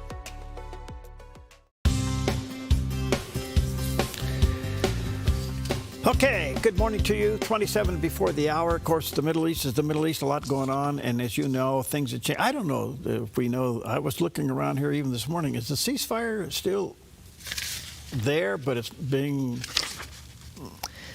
averted? I mean, is it still in play? Because we're shooting at each other. Right. So that would be the definition of ceasefire being over. I would think so. Okay. Well, in the meantime, as you heard earlier, the president not only retaliated from the Apache helicopter going down, but he since then has done quite a few attacks yesterday in strategic areas. So what is Iran's response to all of this? Well, let's check in with our good friend Chris Mitchell at CBN News and find out. The United States is stepping up the pressure on Iran. We hit them hard yesterday, and we're going to hit them again hard today. U.S. Central Command launched attacks targeting military surveillance capabilities, communication systems, and air defense sites. President Trump says the strikes are aimed at forcing Tehran to finish the negotiations. We were really close to a deal, but they keep tapping us along. They keep playing us for suckers. The attacks are straining the fragile ceasefire and fueling fears of a regional war. The administration says any agreement hinges on Iran reopening the Strait of Hormuz and abandoning its nuclear ambitions. It's a good deal. It doesn't give them the right to have a nuclear weapon. In fact, it totally prohibits them from ever having a nuclear weapon. The war is becoming a political challenge for the White House as Americans face higher fuel costs and economic uncertainty. President Trump revealed details of what he described as a covert operation to move oil shipments through the strait despite Iranian threats. You know, we've been taking out millions of barrels of oil. We took out the other night 22 ships late at night with no lights because they don't have any radar because we blasted the crap out of it. Iranian officials warn that if Iran's territory is violated, the country will never surrender, and any future conflict will not be confined to the Middle East. Iran also demands that a peace deal must include an end to Israel's war against Hezbollah in Lebanon. Israeli leaders are sending a message of peace to the Lebanese people and urging them to reject Hezbollah and Iranian influence. I have a message for you, the people of Lebanon. Israel is not at war with you. We're at war with Hezbollah. Prime Minister Benjamin Netanyahu said the IDF has eliminated nearly 10,000 Hezbollah terrorists and is systematically clearing them out of southern Lebanon. Hezbollah, that has taken your country hostage, we yearn for peace with you, with Lebanon. Israeli President Isaac Herzog, speaking in Arabic from Israel's northern border, extended what he called a hand of peace to Lebanon, while urging the country to fight for freedom from the influence of Iran and Hezbollah. So much to cover. Let's continue our conversation now with Chris Mitchell. He's joining us from Jerusalem. So, Chris, what do we know about how much damage these latest strikes did to Iran's military? Well, Ephraim, I think the important thing is where those targets were. They were located near and around the Strait of Hormuz, radar installations, surveillance facilities, communication networks, all in an effort and to further degrade the threat that Iran poses to shipping in the Strait of Hormuz, degrade its ability to conduct drone and missile operations as well in the area, and then weaken its ability to monitor the Persian Gulf. Israeli media is reporting that the IRGC and the political establishment of Iran, they had disagreements over whether or not to hit Israel after the U.S. hit their facilities, and the IRGC wanting to strike Israel, while the political establishment advising restraint, and at least in this case, the political establishment prevailed. What can you tell us about Iran's threats to widen this war? Well, that's what they're saying they want to do. That's the IRGC commander or general said that he's going to threaten to expand it, and that would be to many of the neighbors in the Gulf. That would include Kuwait, Oman, not necessarily Oman, but also the UAE, Bahrain, Saudi Arabia, and also many of the U.S. bases in the region. There are about 50,000 U.S. troops in and around the region. So I think that's the threat, that they will try to expand it regionally and of course, here to Israel, also to Jordan as well. Jordan has been the target of a number of missile attacks because there are U.S. bases that have F-35s there. So that would be explained exactly what they mean by expanding it to a regional war. Chris, Iran says it controls the Strait of Hormuz, but President Donald Trump and Secretary of War Pete Hegseth say otherwise. What can you tell us about this disagreement? Well, it says, for example, one IRGC general says, will you make a question mark? Will you make the sacred Strait of Hormuz unsafe? Talking to the U.S. And as we said, he would turn the entire region into a conflagration. So it's in a direct response to the U.S. attack. Now, the disagreement, Iran says they closed it. Trump says, as he said last night or yesterday, that the U.S. has allowed up to 200 ships and about 100 million tons of oil have come out of the Persian Gulf through the Strait, which has actually had an impact on the oil markets. CENTCOM denies that the Strait is closed, and CENTCOM is saying specifically that commercial ships are continuing to transit in and out of the Strait. And as President Trump said, many of them did so in the dark. They turned off their transponders so they couldn't be identified, or radar picked them up. So it really remains to be seen exactly who's in control. But I think it's the U.S. that really has the upper hand there. But still, Iran does pose some threat to shipping in the region. So it's a very volatile situation. And I would add that one IRGC retired general is just threatening the U.S. even more, that Iranian missiles will sink Washington even deeper into what they call the quagmire right now in the Strait of Hormuz. Well, okay, so there we go. There we go. It's the Revolutionary Guard, and we'll see what happens. All right, hey, it's a beautiful day in the neighborhood, and it's going to be a hot one. Let's check in with Alfred and get the details. Here's a look at our Thursday weather from Grange Co-op. Across northern Oregon and southern Washington, sunny skies with highs near 77 in Vancouver and 78 in Portland. Wilsonville reaches 80 and McNinnville near 79, with lows tonight falling into the upper 40s to low 50s. Through the Willamette Valley, sunny and dry with highs near 79 in Salem. Albany, Corvallis, and Eugene all top out in the upper 70s with calm winds around 5 miles per hour. Central Oregon stays sunny with highs near 81 in Prineville and upper 70s in Bend and Sun River. Boise stays sunny with highs near 78 and colder overnight lows settling into the 40s. Along the Oregon coast, sunny conditions continue with highs near 68 in Coos Bay and mid-60s in Port Orford. Brookings reaches 62, while Crescent City stays sunny and breezy with highs in the upper 60s. In southern Oregon, sunny skies and warmer temperatures with highs near 88 in Grants Pass and around 90 in Medford. Ashland reaches the mid-80s and K Falls tops out near 82. Northern California turns much hotter with sunny skies and highs near 88 in Wairika. Redding climbs to 104 and Chico near 102 under heat advisories, while Fort Bragg stays sunny with pleasant highs in the mid-60s. Around the Bay Area, hot inland temperatures throughout Santa Rosa near 100 and Napa around 99 under coastal flood advisories. San Francisco reaches the mid-80s and San Jose heats up in the mid-90s with a heat advisory in effect. For Central California, conditions stay hot in Sacramento. Stockton and Modesto around 101. Fresno and Visalia reach near 101 under a heat advisory, while Bakersfield tops out at 104 with lows tonight holding in the low 60s to near 70. It's a snapshot of your Thursday weather from Grange Co-op. Beautiful day. South end of our valley this morning. That's looking out, well, to the left of that would be down towards Ashland. And if you look straight out there, just around that little point would be Jacksonville. Mm-hmm. Isn't that nice? Such a beautiful valley. Yep. It's amazing how yellow it gets in just a couple of Oh months. boy. Yeah. Okay. Well, this is a historic day. On June 11th, 1776, the Congress, the Continental Congress, took a decisive step toward American independence and appointed a committee to draft the Declaration of Independence, in a way marking such a monumental beginning of one of the most influential documents in world history. And here's Tim Burton with Wall Builders to tell us more about that.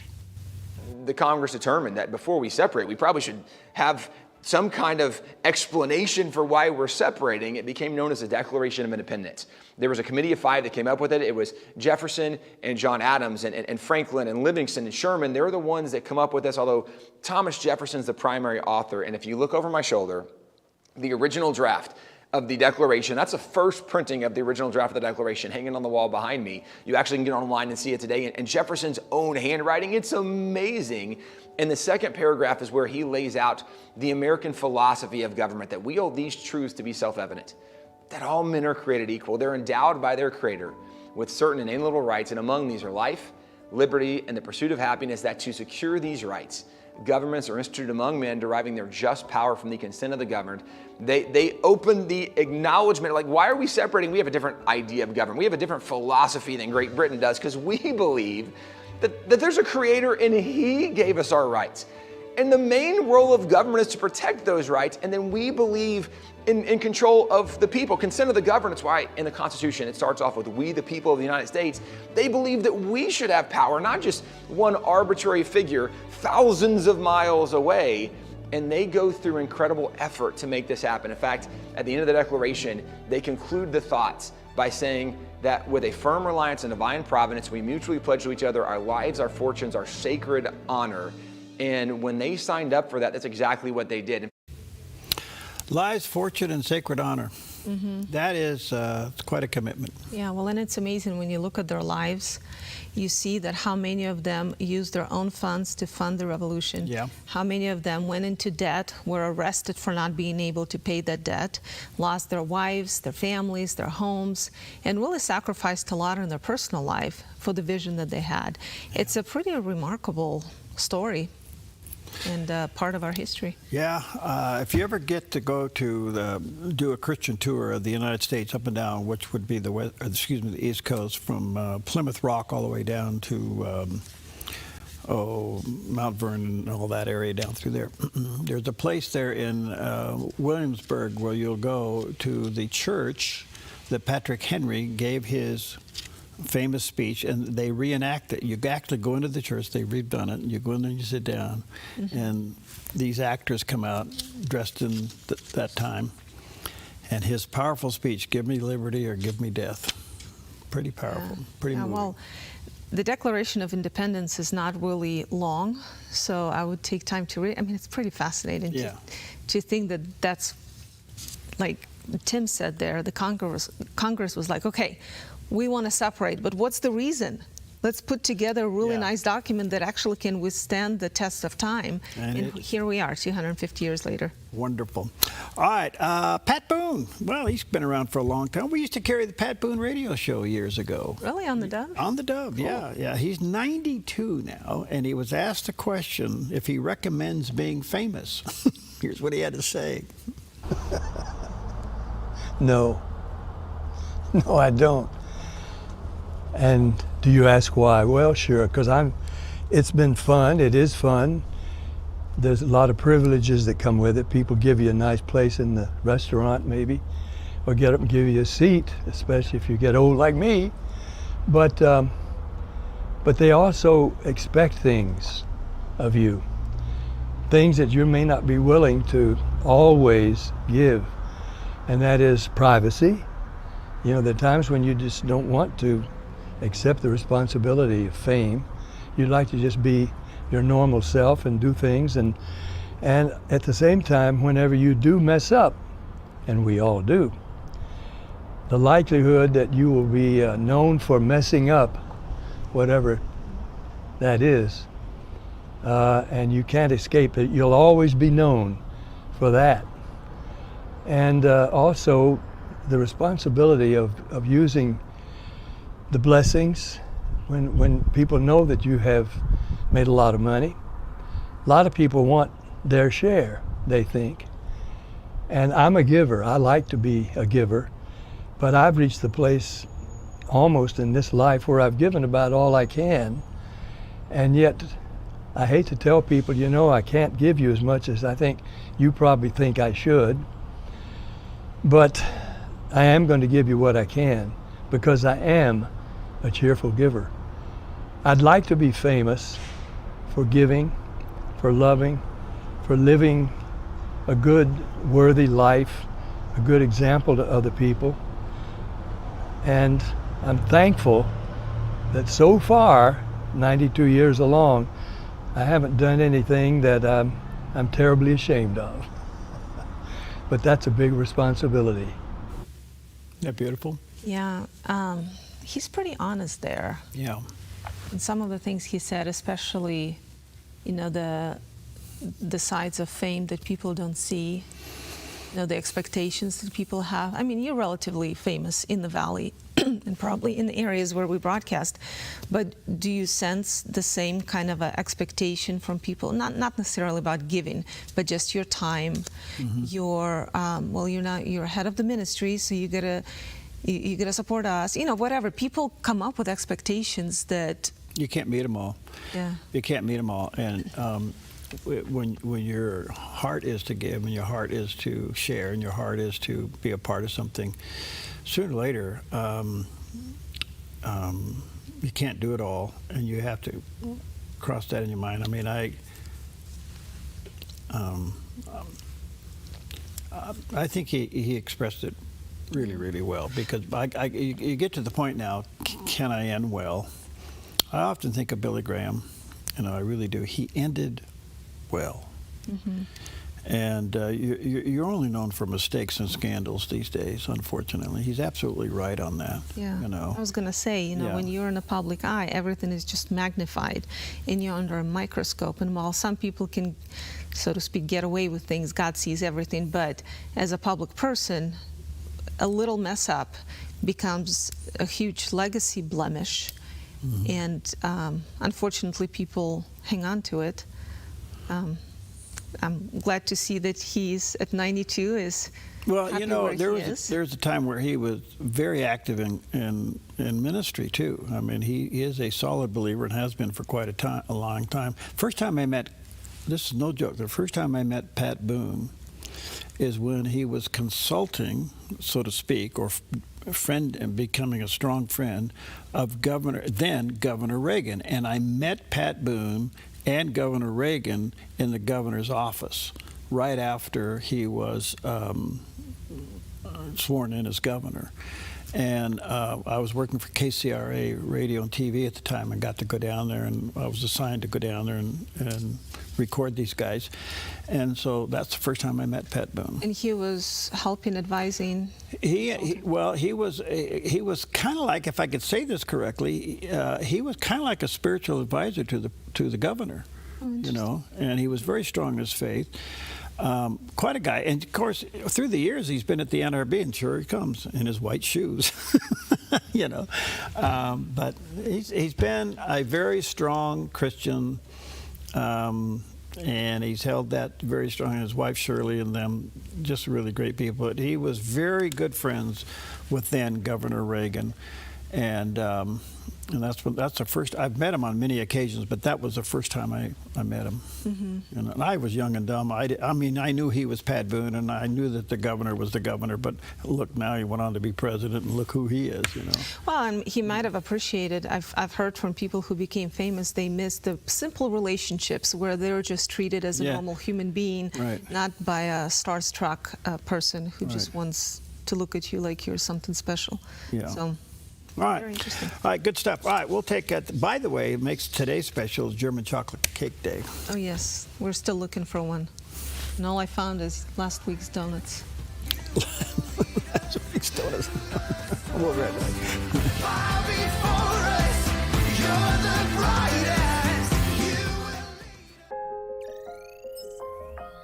The Lennox iComfort S30 thermostat can sense changes in your environment.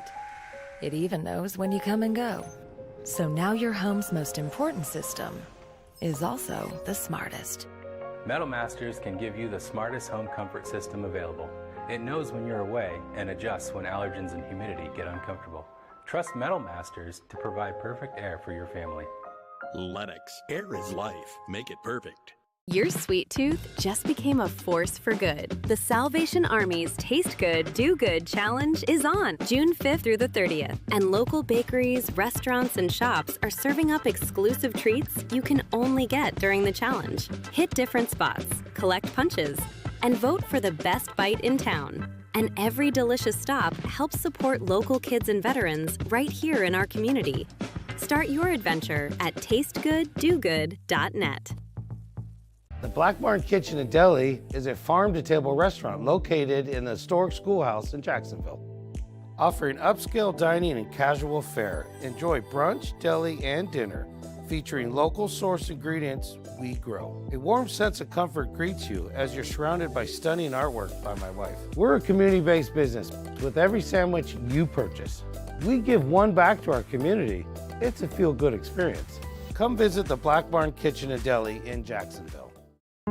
Do you realize how much our radical secular culture has influenced how you live and think? For example, our secular culture is trying to redefine or rid us of even believing in God. Secularism is blocking the light of God. When darkness comes, there is chaos, there is violence, there are all of these things that are happening. Join me for the John Ankerberg Show right here on the Dove TV. It'll be encouraging and informative.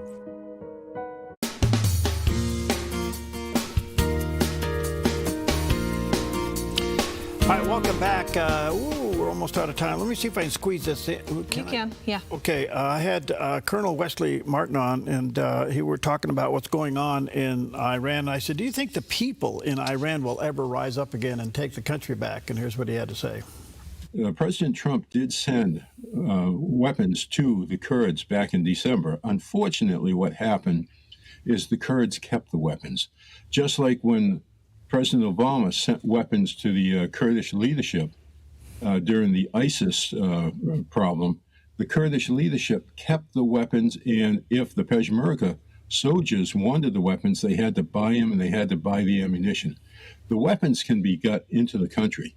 The problem is making sure that there's not some kind of shenanigans going on that does not get the weapons to the people. It has to be monitored, it has to be forth, and there's ways to do it.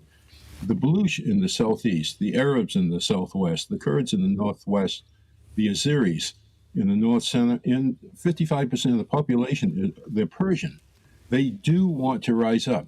They need the weapons, they need the leadership, and they need the support. And in all honesty, The best way to take a bridge, we say in the military, is both ends at the same time. And that's what we've got to do here. Take both ends at the same time.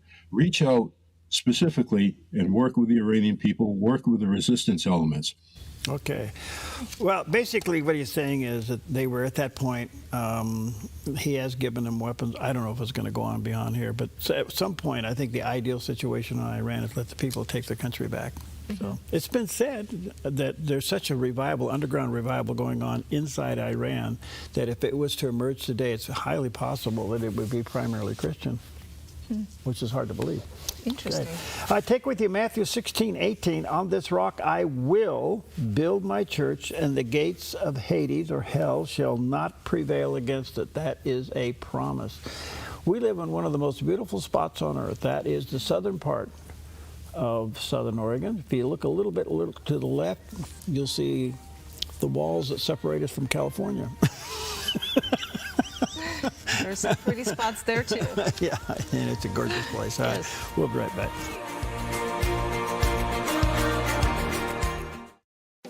Since 1934, Grange Co-op has been more than just a store. We've been a cornerstone of our community, owned by people like you. We proudly offer top-quality farm and ranch supplies, including our own Rogue feed, as well as workwear, Western apparel, garden essentials, and pet care products. By signing up as a Grange Rewards customer, you not only enjoy exclusive benefits like special offers and 1% back on most purchases, but you also become part of something bigger, a cooperative that you own and help shape. Join Grange Rewards today.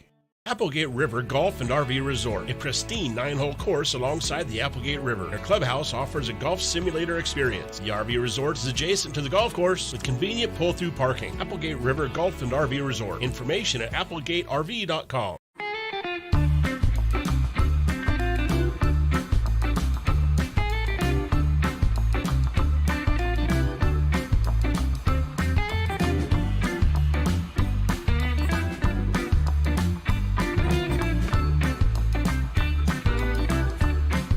If you don't drive it, donate it. By supporting us, you'll get even more mileage out of it.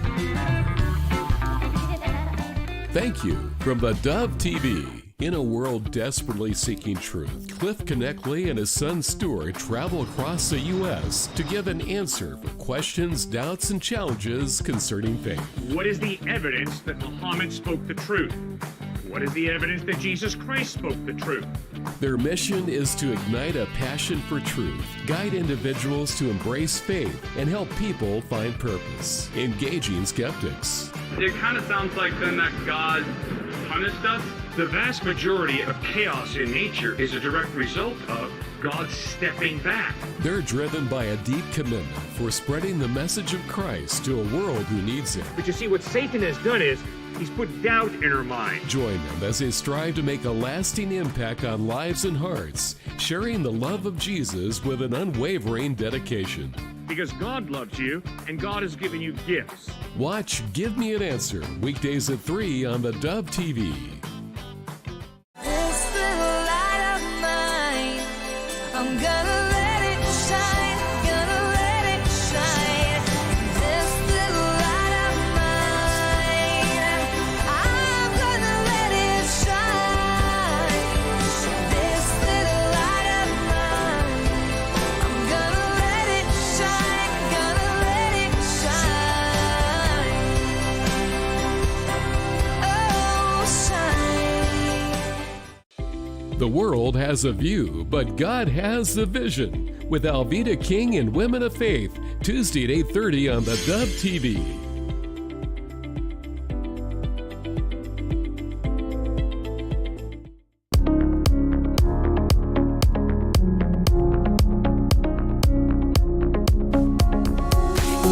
Welcome to Focus Today. I'm your host, Perry Atkinson. And of course, we monitor the culture like you do, and you have to ask your questions sometimes. Have we gone too far? Are we going too far in this thing called wokeness or other things that have changed our culture? I am so honored today to have with us Dr. Andrew Fox. He's an organizational cultural expert, educator, author, and an Anglican priest with more than 30 years of experience in leadership, communication, and cultural development. He's the CEO of Cultural Clarity and the author of a forthcoming book entitled Truth in the Age of Applause: How Stupidity is Ruining the American Dream, and which examines how groupthink, social pressure, and pursuit of approval can undermine truth and independent thinking in our modern society. So we look forward to that book. Dr. Fox, good to see you, friend. How are you? Oh, we don't have an audio on you. We don't? Oh, now we do. There you are. There you are. How are you? Where are you? I'm actually in Austin, Texas. Okay, good to see you. Thanks for your time. Boy, got a lot going on here. When's your book due out? Well, there's some legal loopholes to jump through because of the content. So nearer the end of the year is when it'll be available. Oh, welcome to publishing. You'll get through it. You'll be okay. Boy, a lot going on here. Let me just ask kind of a 30,000-foot view question. Are we going too far in this cultural and wokeness? Are we going too far? Oh, that's not even the expression for it. We've not just gone too far. We've gone so far, we've lost sight of the grid we left. So what do we do, Coach? Well, as with anything, when people are put into the wilderness, like the Christian Voice, I think has been banished to the wilderness by the woke agenda that's out there. But when you look at Scripture, as you know, when a nation is put in the wilderness, or John the Baptist or Elijah, they find their voice. And academics and clergy, social commentary, a lot of voices are coming out the desert now that are saying enough is enough. Here's reality, here's truth, and here's why it is reality and truth. And we're hearing a lot of these voices now coming out of the desert that have spent a year, 10 years, finding their voice. There is a cost to articulating your voice, but isn't this the beauty of what it is to be American? And I'm a naturalized American citizen.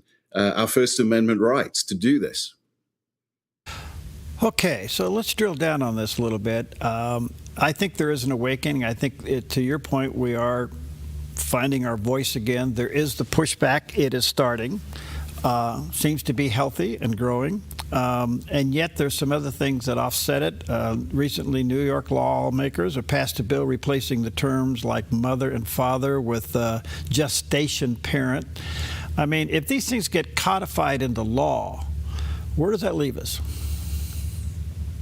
Well, I think we have to leave that in the hands of the Supreme Court ultimately. But to reduce the beauty of what it is to be a mother and a father down to biological function is to erase all the characteristics that God put in a mother, distinct from what he put into a man. And can you imagine the implications for OBGYN or the medical profession at large, or for midwives, the implications to education, the implications to how we teach and how we identify, the social sciences?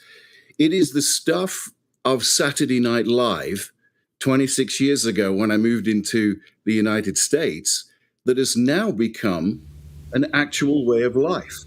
So the question is, how did we go from comedy to that comedy becoming a reality? And I think our voices need to be heard. The voice of the pulpit, the voice of the church, the voice, can I say, of the layperson in Anglican terms, that are speaking up and speaking out appropriately against such ludicrous demonstrations of tearing up the fabric that makes us a society. Is this evil? Is evil behind this? I can't think of a better word than evil. We know that Satan is a liar. He's the father of lies. He's a murderer. He's seductive. And what we're seeing in New York, just changing the language. What are we going to do on Mother's Day? Are we going to say Happy Gestating Day? What is a midwife or a doctor or a nurse going to say to a mother that's just given birth? Well done for gestating. It is the stuff of nonsense. And when you look into the world of etymology, the study of words, Go back to the Protestant Reformation, around where Johann Gutenberg produced the printing press.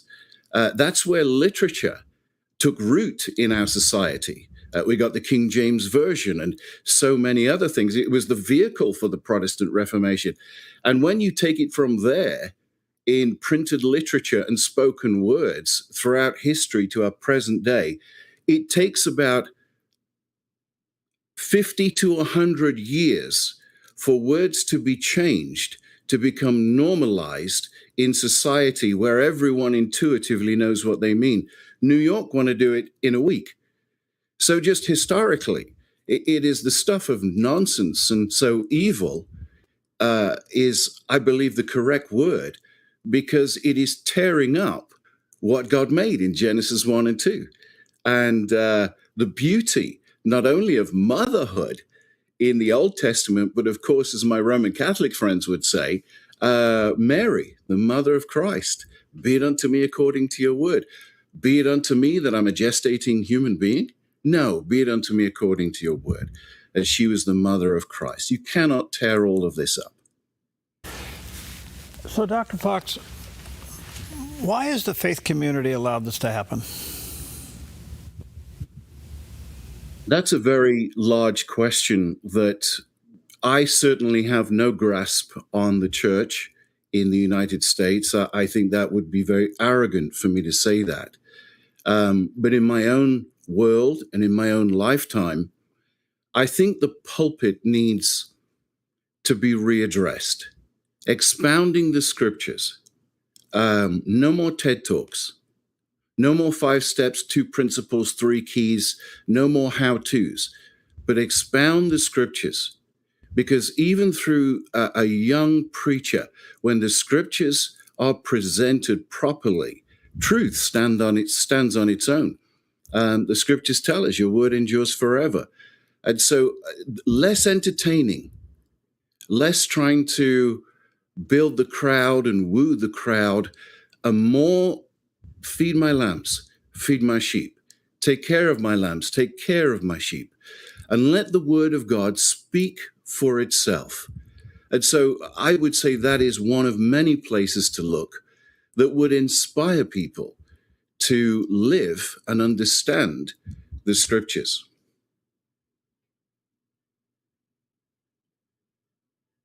Have we done a good job in,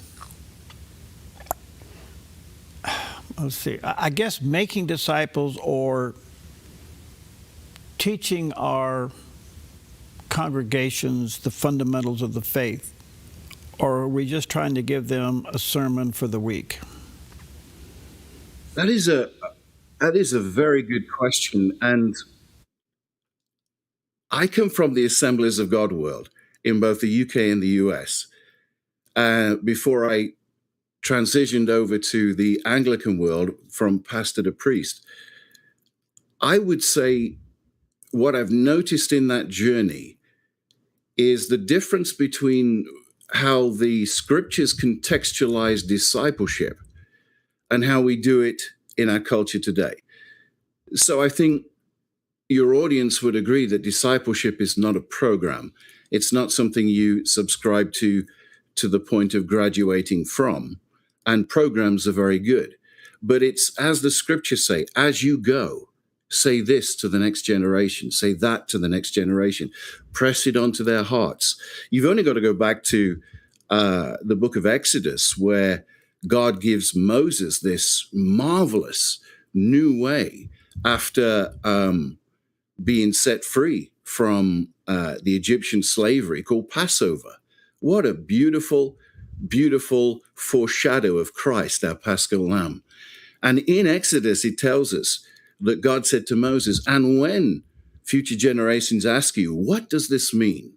Then tell them this, this, and this, and this. Discipleship occurs in the field of everyday, day-to-day life. It is built around the 2 principles of love the Lord with all your heart, soul, strength, and mind, and love your neighbor as yourself. Because Jesus said on these 2 things depend all the law and the prophets. So if we can move through the day in whoever we meet, we are to love them. We are to demonstrate the love of God in our lives by not compromising. This is discipleship. This is a father discipling his own children with their mother. This is a man in the community, in the neighborhood, as they're frying up burgers. July the 4th that's coming, the 250th birthday of the United States, which will be a great day for me as an Englishman, as a naturalized American citizen, to celebrate the day where the British were thrown out. But as you grilling burgers, as you're having a drink together, there is much discipleship that occurs. So that's a long answer for a very large question you've asked. You said something that's just kind of curious. Maybe we ought to do another show on this, but going from a pastor in Assembly of God to an Anglican priest, you skipped over that pretty fast.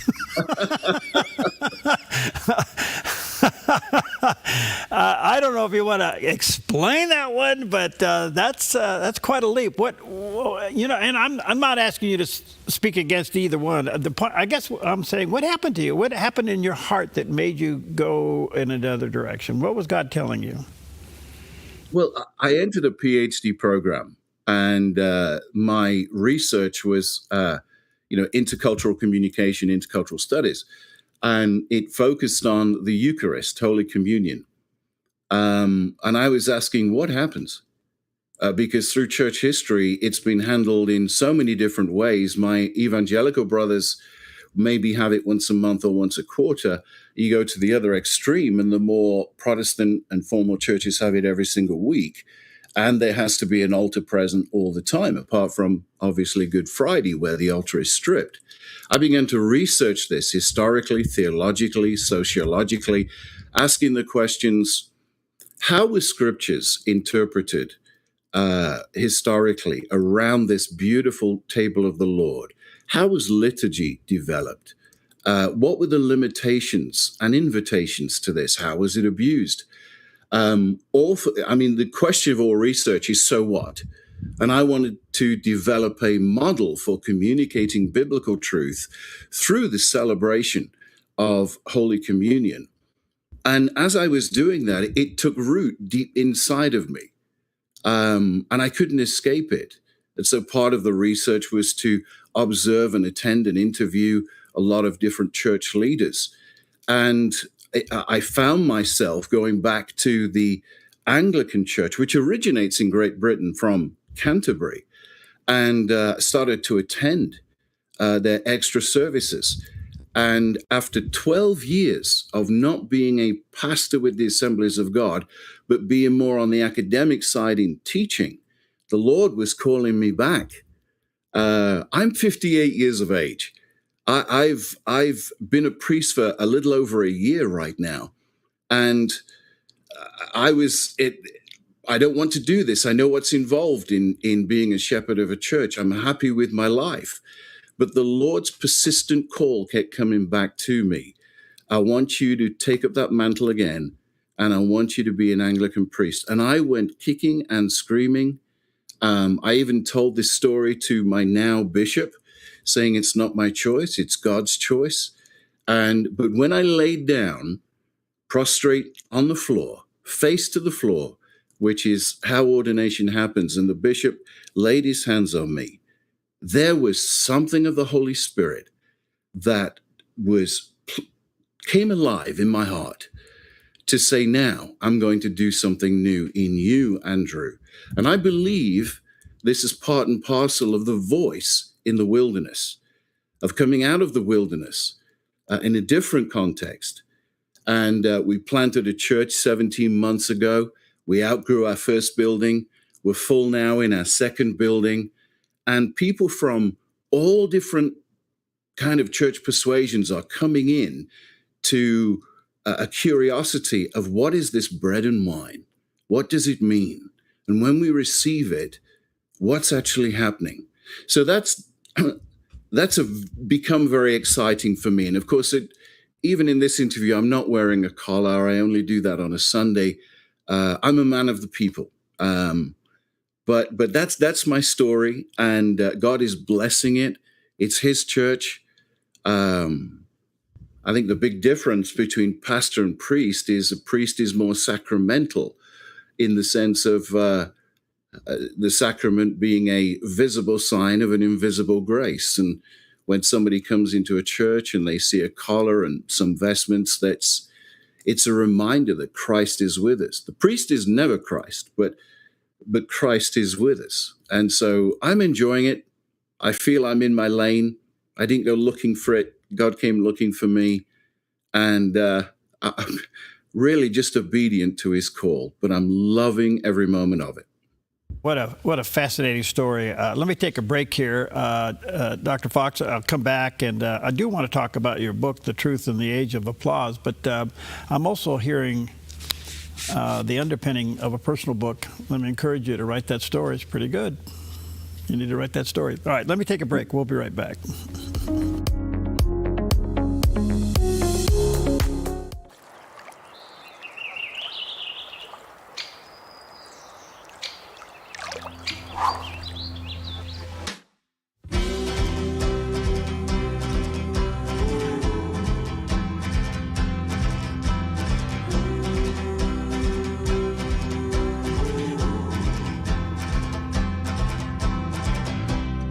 Visit fishlikeresorts.net today to learn more and plan your visit. The Black Barn Kitchen and Deli is a farm-to-table restaurant located in the historic schoolhouse in Jacksonville. Offering upscale dining and casual fare, enjoy brunch, deli, and dinner. Featuring local source ingredients we grow. A warm sense of comfort greets you as you're surrounded by stunning artwork by my wife. We're a community-based business. With every sandwich you purchase, we give one back to our community. It's a feel-good experience. Come visit the Black Barn Kitchen and Deli in Jacksonville. When life feels heavy, your body feels it, your mind feels it. That is why I created Organic Elements Wellness Spa, a place where wellness is not a luxury, it's a way of life. Step into our wellness lounge with a Himalayan salt room, infrared sauna, steam room, and invigorating cold plunge. Restore your nervous system, detox your body, and clear your mind. Then experience customized massage, advanced skin therapies, and result-driven facials, all designed to help you look as good as you feel. There's nothing else like this in Southern Oregon. This is your space to heal, to reset, to glow. Call today to book your private wellness party for up to 15 guests or surprise someone special with a gift certificate. Visit Organic Elements Wellness Spa on East Main Street in Medford. Book online at organicelementspa.com. Wellness is wholeness. Voted best of Southern Oregon.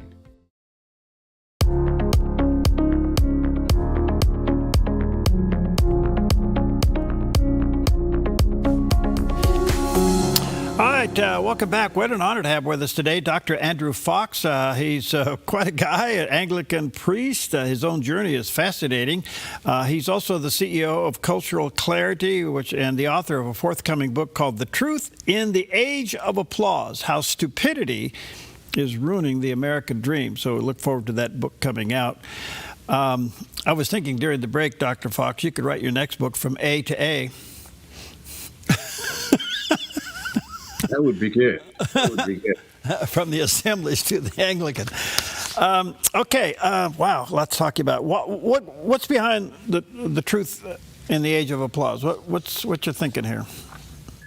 Well, for almost 9 years, I served as the lead chaplain for the Austin Fire Department. It's the fourth largest fire department in Texas, about 1,400 uniformed personnel.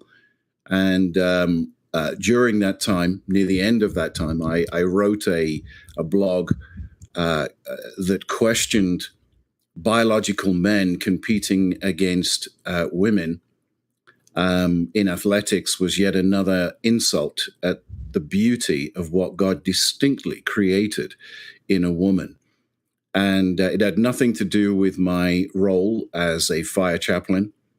But LBGTQ got hold of it in the city of Austin and pressurized the city to get me to write an open letter to the city apologizing for my Christian beliefs.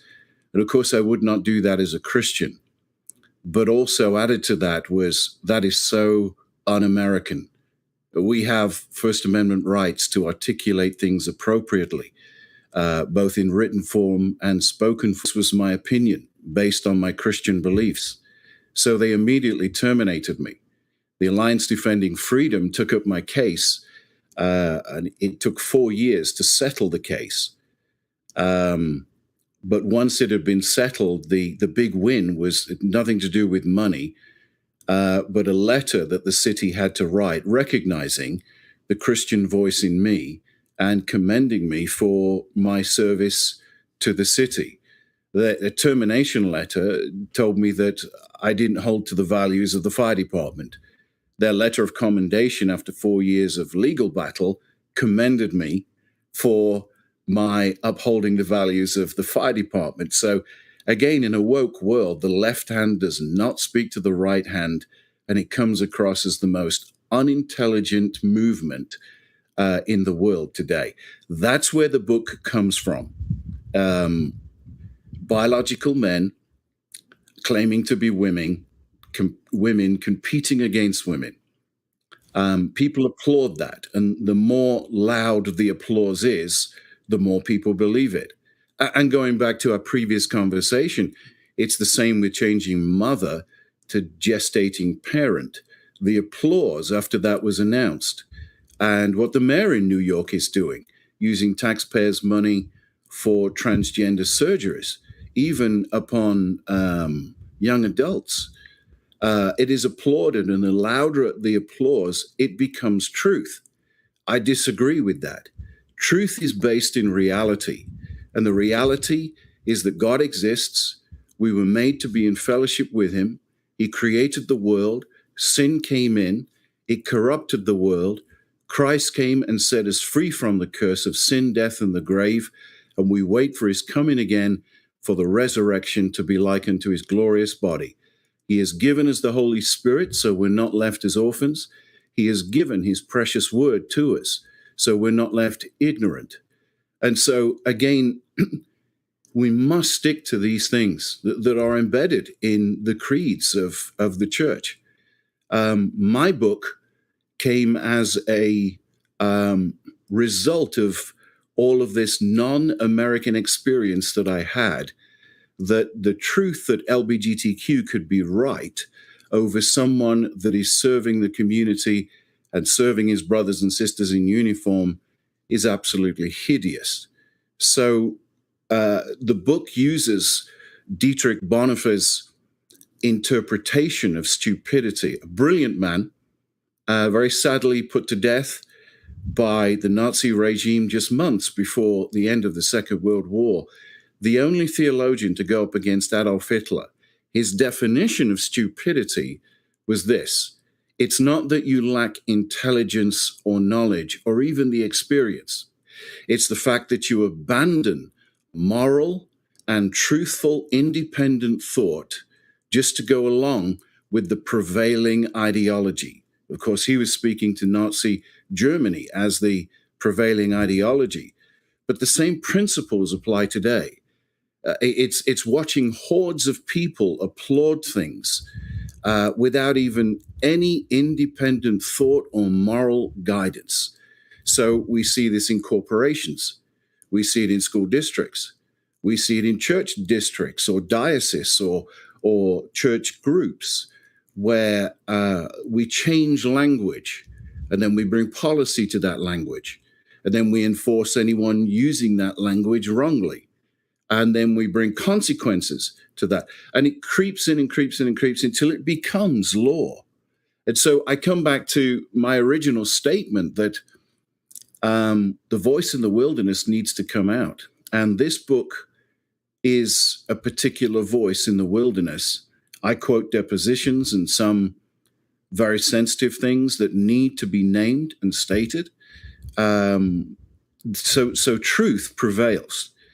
And again, I've got to go through a few legal loopholes to get that completely vetted. But it's 17 steps of how all this creeps into a family, an organization, a church, a school district, a government, or anything like that. And then how do we stand against this? And one thing we have to readdress is there is a cost to speaking up for truth.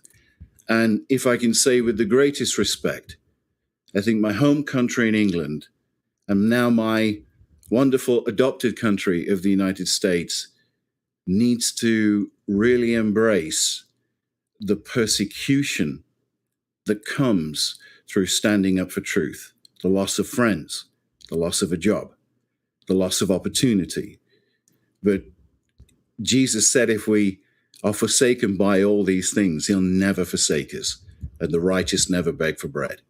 So we've got to now move from theory to the field of practice with our Christian faith. That is so beautifully said.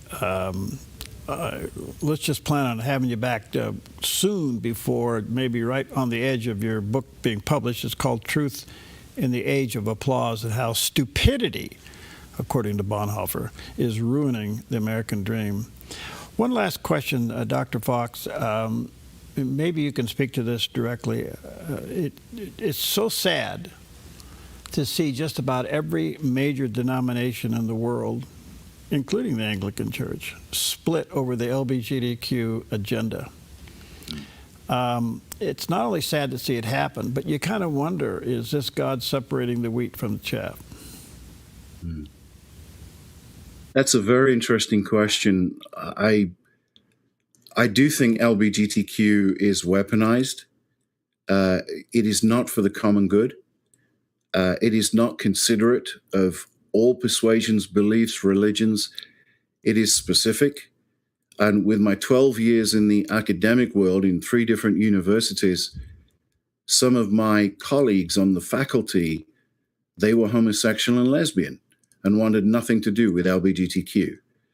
I would say 25% to a third of each class that I taught, the students were not identifying as strictly heterosexual. And most of them didn't want anything to do with LGBTQ. It is a riotous group, heavily funded, with a massive agenda. It is so sad that it's got into the fabric of who we are as a church. I can only say, going back to the ancient Trojans, it is like the Trojan horse has come into the church, just like the story. And we thought it was a gift. How can we increase our church? How can we be loving and embracing? And it was a Trojan horse. And then overnight, when the gates were shut, out poured this diabolical, God-forsaking, anti-God ideology that is completely tearing up our fabric. And then, of course, it seeps into the pulpit with those that are married same-sex, that are pastors of churches. When I was in San Francisco last time, the Episcopal Church there, the whole steps that lead up to the church built on the hill with a rainbow flag. And I thought to myself then, our symbol has always been the cross, always been the cross. Everyone in the world knows what that means. Why do we need different flags, pride flags? Why do we need these colors when the cross is our singular symbol that communicates volumes of God demonstrating his love for us, that while we were sinners, he died for us? We need to drop these gimmicks, and we need to deal with the Trojan horse theologically, legally, and of course, in the love of God. You're fascinating. You're inspiring. Do you have a website? I do. What is it? I do. It's drandrewfox.com, and all my blogs are on there and books that I've written. And hey, if anybody wants to connect, I'm on X, and I've recently, you'll see all the comments there. I'm not adverse to being slandered. That's part of it all. I've rarely been slandered face to face, which shows a lack of courage. But I would love to keep in touch with people. Well, you're fascinating. You're inspiring. Let me say, let's stay in touch. I look forward to talking to you closer to when your book's about ready to come out. I think you have a lot more to share, and I also encourage you to write your personal story. I think there's much to be gained there, and I realize that's a delicate thing to do. But what I really think you could bring out is God dealing with your heart and the act of obedience against all odds. I think there's so much to glean from all of that. So, thank you, my friend. Let's stay in touch. Good to see you. Thank you. All right.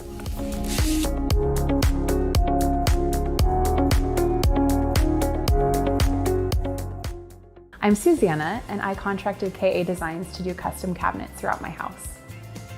We chose a really beautiful maple wood that really creates like a nice airy space. Everything was custom, and it was really cool because I got to literally see it come to life in person. We love to entertain, and we have a large family, so everything came together perfectly, exactly what I wanted. I highly suggest KA Designs if you're looking to design your dream house. Go check them out in their showroom. You will not be disappointed.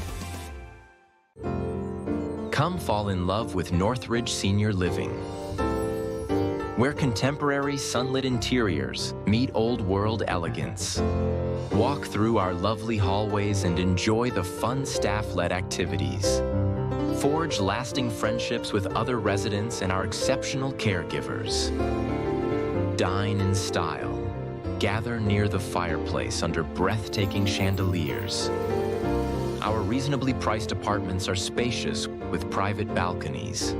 Northridge is Christian-owned and operated, pet-friendly, and only 2 blocks from Asante Rogue Regional Medical Center.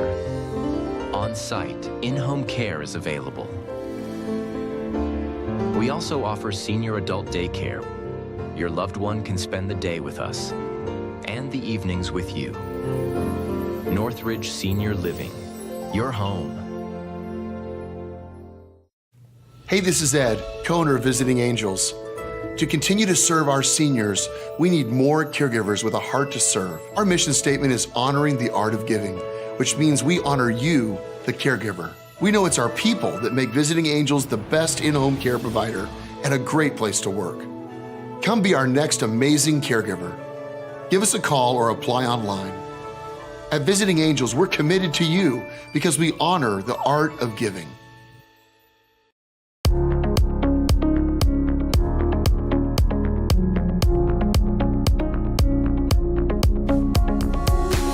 Well, welcome back. Often you hear me talking about the NRB, the National Religious Broadcasters, and I am honored to serve as one of their board members, and I have been a member with the NRB for over 40 years. And I can't say enough about this organization and what they do and the advocacy that they provide for those of us in Christian media. I'm so honored to have with us today Bethany Miller. She serves as the Director of the Communications there for the NRB, where she helps advance the mission of the Christian communicator across the country. And again, you can go to nrb.org. You don't have to be in necessarily, well, let me put it this way. If you're in ministry today, there's a high probability you're in Christian media at some level, whether it's a podcast, whether it's broadcast, whether you're doing your own streaming. This is the organization you need to belong to, and it's growing rapidly, and they're there to help you and support you and to learn from. nrb.org is where you go to learn more about it and to become a member. Bethany, good to see you. How are you? Hi, Perry. Doing well. Thank you for having me. You bet. You bet. All right. For those, I kind of gave a little bit of a glimpse, but tell our audience what the NRB is all about. Yes, you did a lovely intro, but the National Religious Broadcasters, we are the largest association of Christian communicators, and exactly to your point, if you are in Christian media, if you are a communicator of any sort, and today we know that looks like podcasting, that can look like social media, that can look like TV or radio, and so broadcasting looks very, very different than it did in the 1940s when we first were founded, but we were founded by a group of pastors in 1944 when censorship was on the rise. Radio was the new medium, and at that time, there were people who were wanting to control who can and can't be on the airwaves. And of course, NRB was founded to make sure that the gospel goes out without censorship. And of course, today, censorship looks very different. And so we are fighting anything from Section 230 to cyber sex trafficking to protecting parental rights in the FCC. It can look very many in different forms, but that is the NRB in a nutshell. So we are a trade association, and we represent many members who represent millions of viewerships, listeners across the nation and internationally. Right. So go to nrb.org. That is the website, and you can get all the information there. And I encourage you to join and be a part of it, and certainly attend their annual convention this year, or next year, I should say. It will be in Washington, D.C. Bethany, there's some interesting things going on, and you watch this as much as anybody else, and that is where there are statistics that says faith is declining in America, and yet there's other statistics that there's renewed faith among young people in America. What are you seeing from your end? There is a growing renewed faith for sure, especially amongst Gen Z. The numbers have been very exciting to watch, as we've seen a lot of, it first started with young men, and it still seems that the data is showing more and more that it is young men driving that, but we've seen women kind of follow suit very slowly. But yes, a rising force of young people that are encouraged by and seeking after truth. And I do believe, and we've seen this at NRB, that this culture has become so chaotic that I think young people are looking for a sense of truth. So that's why a lot of them are driving to denominations that may be more traditional in a sense, that may be more Orthodox, that may be more Catholic, because they're seeking after a type of tradition after being so exhausted by the chaos that we're seeing in our culture. And so that's been very encouraging. But as you had mentioned, we are also seeing lots of confusion about what exactly truth is. And so while the two can be, happen at the same time, we still have to be wary about this form of confusion that is going on. And so here at NRB, we talk a lot about this concept of the information war. It's actually something Charlie Kirk himself penned in a letter to Netanyahu. You can find it online if you were to look that up. But it's a lovely letter that Charlie put together talking about how this information war is ramping up after our next generation as media becomes more and more successful and more accessible. As I had mentioned earlier, broadcasting communications can look like social media. It can be some kid in his basement with a podcast mic and a YouTube channel, and he can reach millions within seconds and grow a following base like no other. Fantastic, absolutely. But with that comes, we are seeing lots of influencers online and on X that are becoming the influencers for the church. And oftentimes you'll have students, Gen Zers, who are getting their information from influencers versus their pastors. And so I'm getting ahead of myself here, but that is exactly kind of what we're seeing here at NRB. Exciting to see that our young people are returning to the church, but also wary of the fact that we have to steward the truth well, because misinformation is rampant like never before. Media is so saturated, and it's great. Anybody can get behind a mic, but we also have a responsibility to steward truth well, especially in the media. So at the end of the day, what we're talking about here is biblical literacy. We may have a lot of interest in faith, but are we biblically based? Exactly. And exactly to your point, which is quite an interesting topic as we approach America's 250th. As we know, this country was founded on Scripture. It was founded on the truths of God's word. It's what created human self-dignity, truth, justice, liberty, all of the things that this country is known for. It coins the American dream. That is why people are drawn to such a beautiful and young nation. And so as we approach A250, it's been so encouraging to think back at what our 250 years have been.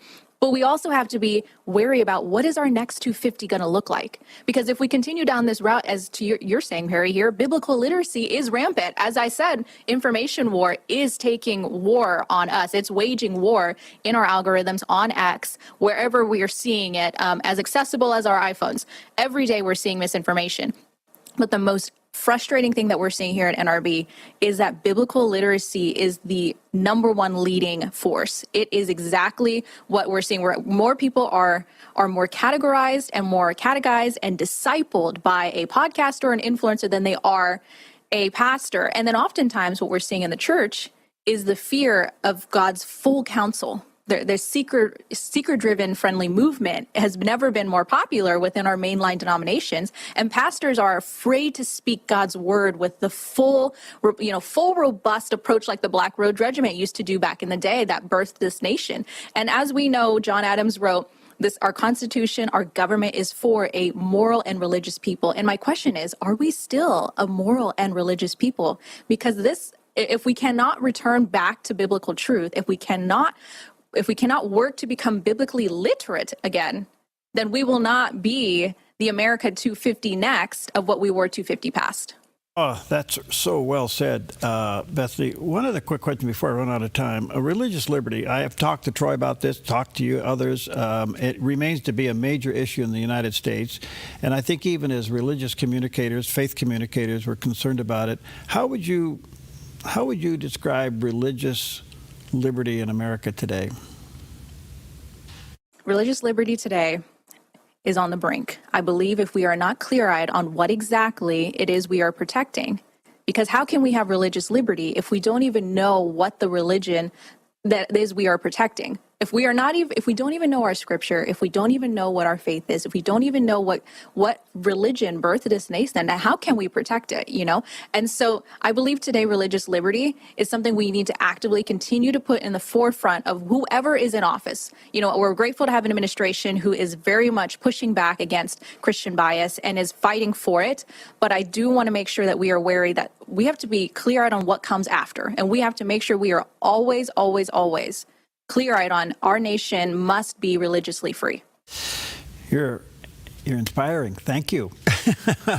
We'll get you back. We're going to have more time. Let me say to our viewers and listeners, this is the next generation. They're running it right here, and it's really great. Take a look at it. nrb.org. Join.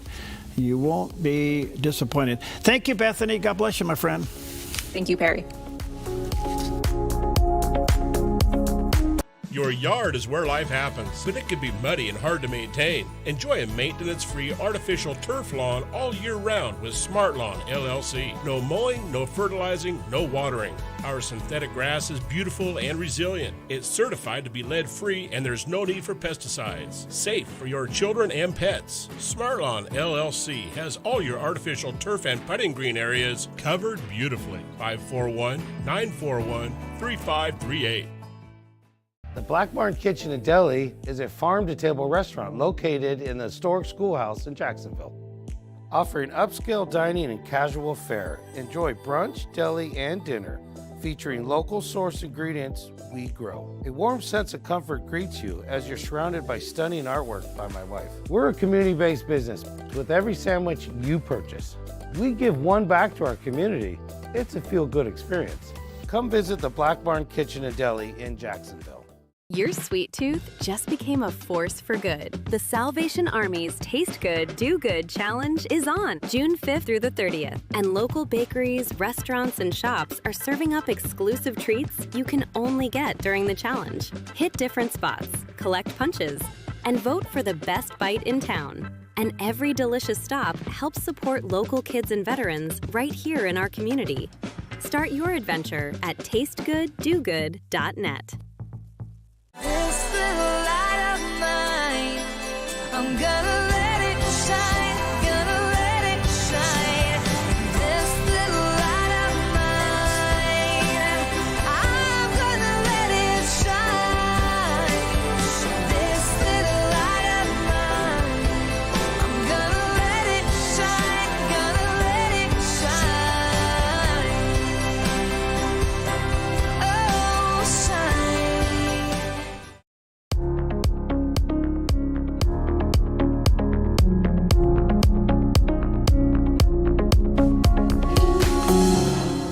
All right, welcome back. And of course, foreign policy, a subject that we hear a lot these days. Each administration has their own, and some people like it, some people don't. And what is it really all about? Wow, what an honor to have with us today Charles Goyette.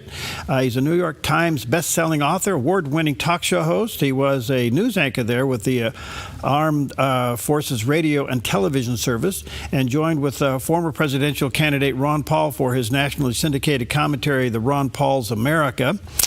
He's the recipient of the Army Commendation Medal for meritorious services, and he is the author of his latest book entitled Empire of Lies, Fragments from the Memory Hole. And there's a picture of the cover of the book.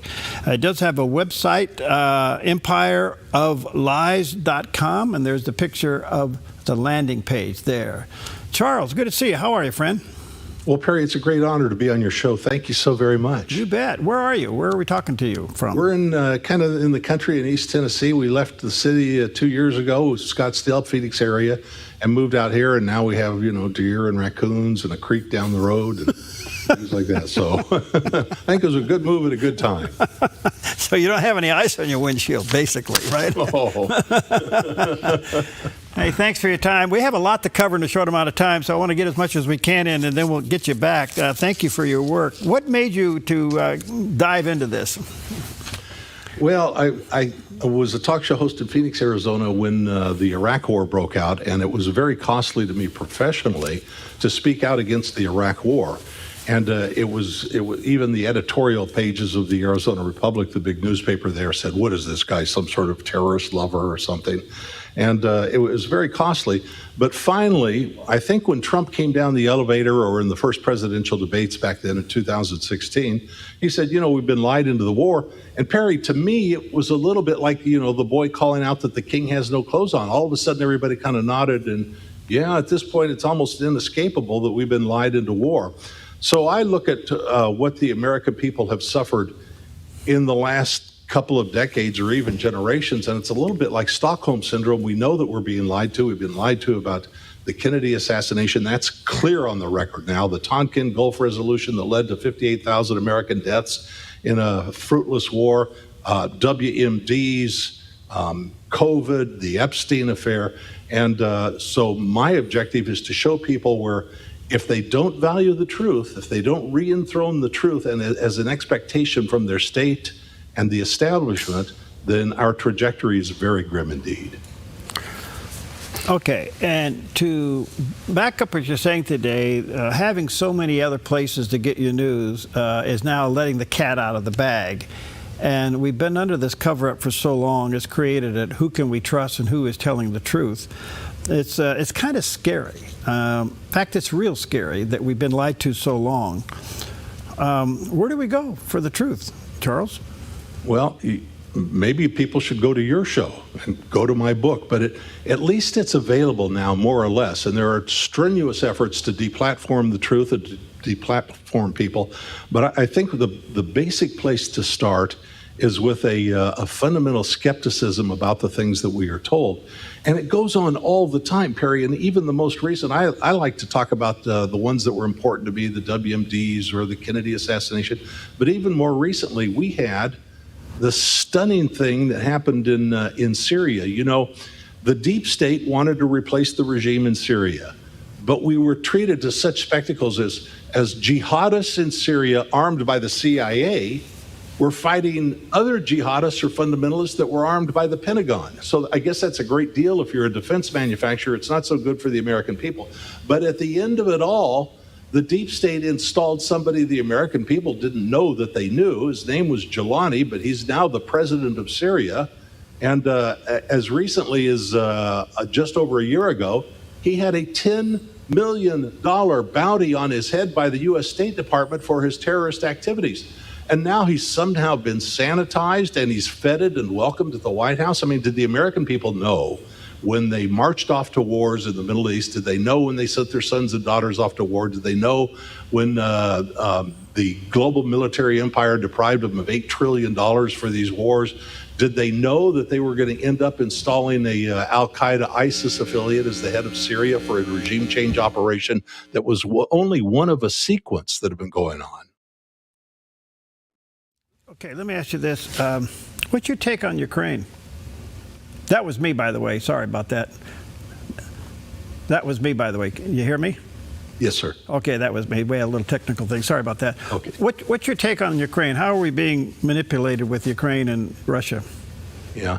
Even the New York Times, when it doesn't matter anymore, Napoleon said the truth doesn't have to be destroyed, it just has to be suppressed till it doesn't matter.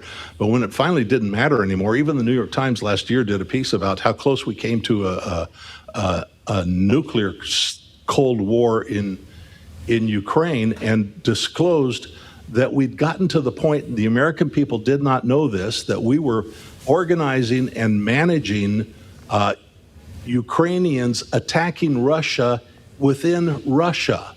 And as this was going on, the Russian leadership was changing their nuclear doctrine. It used to be purely for deterrence. Then all of a sudden they started talking about, well, we will do it, to fend off any encroachments on our territory. And they kept modifying it. We came very close. Even the Times finally had to acknowledge how close we came. But the fundamental story in the background is that the American people, as you know, as a growing number of people know, the end of the evil empire, the end of the Soviet Union was a wonderful thing, and all we gave them is all they asked. And they asked that you can bring Germany into NATO if you wish, you can expand NATO if you want, but don't put NATO on our border. This was a clearly understood agreement, and then President Clinton went ahead and began to expand NATO onto the borders of Russia. Well, these are the borders that Russia was attacked by Kaiser Bill, by Napoleon, by Hitler, and they don't want to live through that sort of thing again. It was perfectly rational for them to insist that they would step down their empire and free all those states, all those slave states, in my view, and yet ask only in response that we not put a military alliance right on their border, yet we did so anyway. What's your take of Iran these days? Yeah, Iran is a terrible tragedy, and I have a piece that was just published today about the deep state actors that are promoting a new president for Iran, and it is the son of the prior Shah. Right. And my take is very clearly that the American people don't have any business replacing governments and regimes around the world. Where have we done it well? We didn't do it well in Libya. We got rid of Gaddafi, and now there are open slave markets there. We didn't do it well in Syria, obviously. We didn't do it well in Iraq. We don't do it well anywhere. And the idea that we could go into another country like Syria or like Iran and ignite a conflagration of some sort without knowing the consequences is something that should cause all Americans to write their congressman and matter of fact, Perry, I want to say this. It even goes back earlier than that, because the right to declare war is lodged clearly in the Constitution to Congress, and Congress has not declared war. Now, if the American people want a war so badly with Iran, they can let their representatives know and we can have a vote on it. But in the meantime, we can't stand this constant usurpation of our constitutional prerogatives to be taken over by the growth of the state. If the state were so good at managing the affairs of other nations, why can't they manage their own? We're almost $40 trillion in unpayable debt here in the United States now, and it's growing by leaps and bounds. What's your take on what's going on in Minnesota and Minneapolis? Yeah, it's a complicated situation, and I believe the country should be able to maintain its borders, first of all. I think what it calls for is a two-prong, a holistic, a profit and loss, a two-side of the balance sheet approach. So in my view, the administration should have been more clear, and they tried, and they've tried better now in the last few days, that they are going after criminals first. It's like a triage situation. You arrive at a calamity, and the medical people say, okay, that guy has a broken arm, but this guy's bleeding to death. We work on the bleeding to death guy. So I believe they should have made it very clear that they were going after criminals, thugs, killers, murderers, first of all. But at the same time, I say it's got to be holistic, or it's got to be two sides. At the same time, we need to do something about the welfare magnet that leaves these people to believe they can come to the United States and be sustained at our expense. But, Rand Paul wasn't able to get a $5 billion measure passed to stop $5 billion in funding for illegal immigrants the other day. So I think we need to do it on both sides. The magnet that draws people here to think that they can survive at the expense of the American taxpayer, and then to be more clear that we're in a triage situation. We start at the top with the most dangerous people, and then we can work our way down. Okay, good stuff. I'm trying to cover a lot of ground. We'll get you back, sure, Charles. But let me ask you the last one here.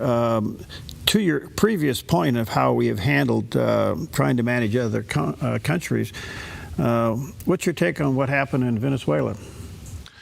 Yeah, it's a great example, and I'm so glad you brought it up. Venezuela was an objective of the deep state for a very long time, and they were only in search for a pretext. Fentanyl was the latest pretext. But 10 years ago, President Obama issued a national security alert, a national security finding that Venezuela recommended a grave and serious threat to the American people. Well, I went back and looked at their military might at the time. It was a broken down country. It had no military might. I detail it in my book, just what they had. They couldn't have landed a couple of little skiffs on the Jersey Shore. There was no grave national security threat. But the deep state still has its eye on Venezuela, and only the pretext has changed. Now it's no longer a grave national security threat to us militarily. It's fentanyl and their drug running activities. There are bigger drug runners out there. But to me, it's like the new WMD. You know, before the Iraq War, the White House Iraq group got together and they said, we've got to figure out a phrase, some sort of objective, some sort of explanation or rationale for going into Iraq that the people will buy. And eventually they came up with, the smoking gun in the form of a mushroom cloud. Well, it wasn't true, but now we have, it's all about fentanyl, but they've wanted to take Venezuela for a very long time. And I note the other day that a similar national security executive order was issued by the president to declare the grave national security threat America faces from Cuba. From Cuba? From broken down, impoverished Cuba? Oh my, we've become so very fragile then. So what's your take on his being the president's interpretation of the Monroe Doctrine? Yeah, I have a sentimental attachment to the Monroe Doctrine, but the Monroe Doctrine doesn't enable the United States to invade countries. They threaten Mexico. The president talks about these things like little boys playing video games at night. If you don't do this, there will be hell to pay. You're going to see fire and brimstone like you've never seen fire and brimstone. It's going to rain down on you like you won't believe. This isn't really wholesome, and it isn't good to threaten nations all over the world. So I think there's validity to the Monroe Doctrine. It has a place in our national foreign policy, but it doesn't involve invading other countries. It has to do with forbidding the kind of intervention that we saw from the Soviet Union in Cuba in 1962. Hey, ran out of time. We'll get you back, Charles. You're fascinating. Let me say to our viewers and listeners, check out his book called Empire of Lies, Fragments from the Memory Hole, right there. And his website, empireoflies.com. And there's the picture of the landing page and the book as well. Can they get the book online, Charles? They can get it at Amazon very easily. Okay. Very easily. Hey, thanks for your time. You're fun to talk to. We'll get you back. Thank you so much. And it was a great pleasure. I'd love to be back. All right. See you later. See you.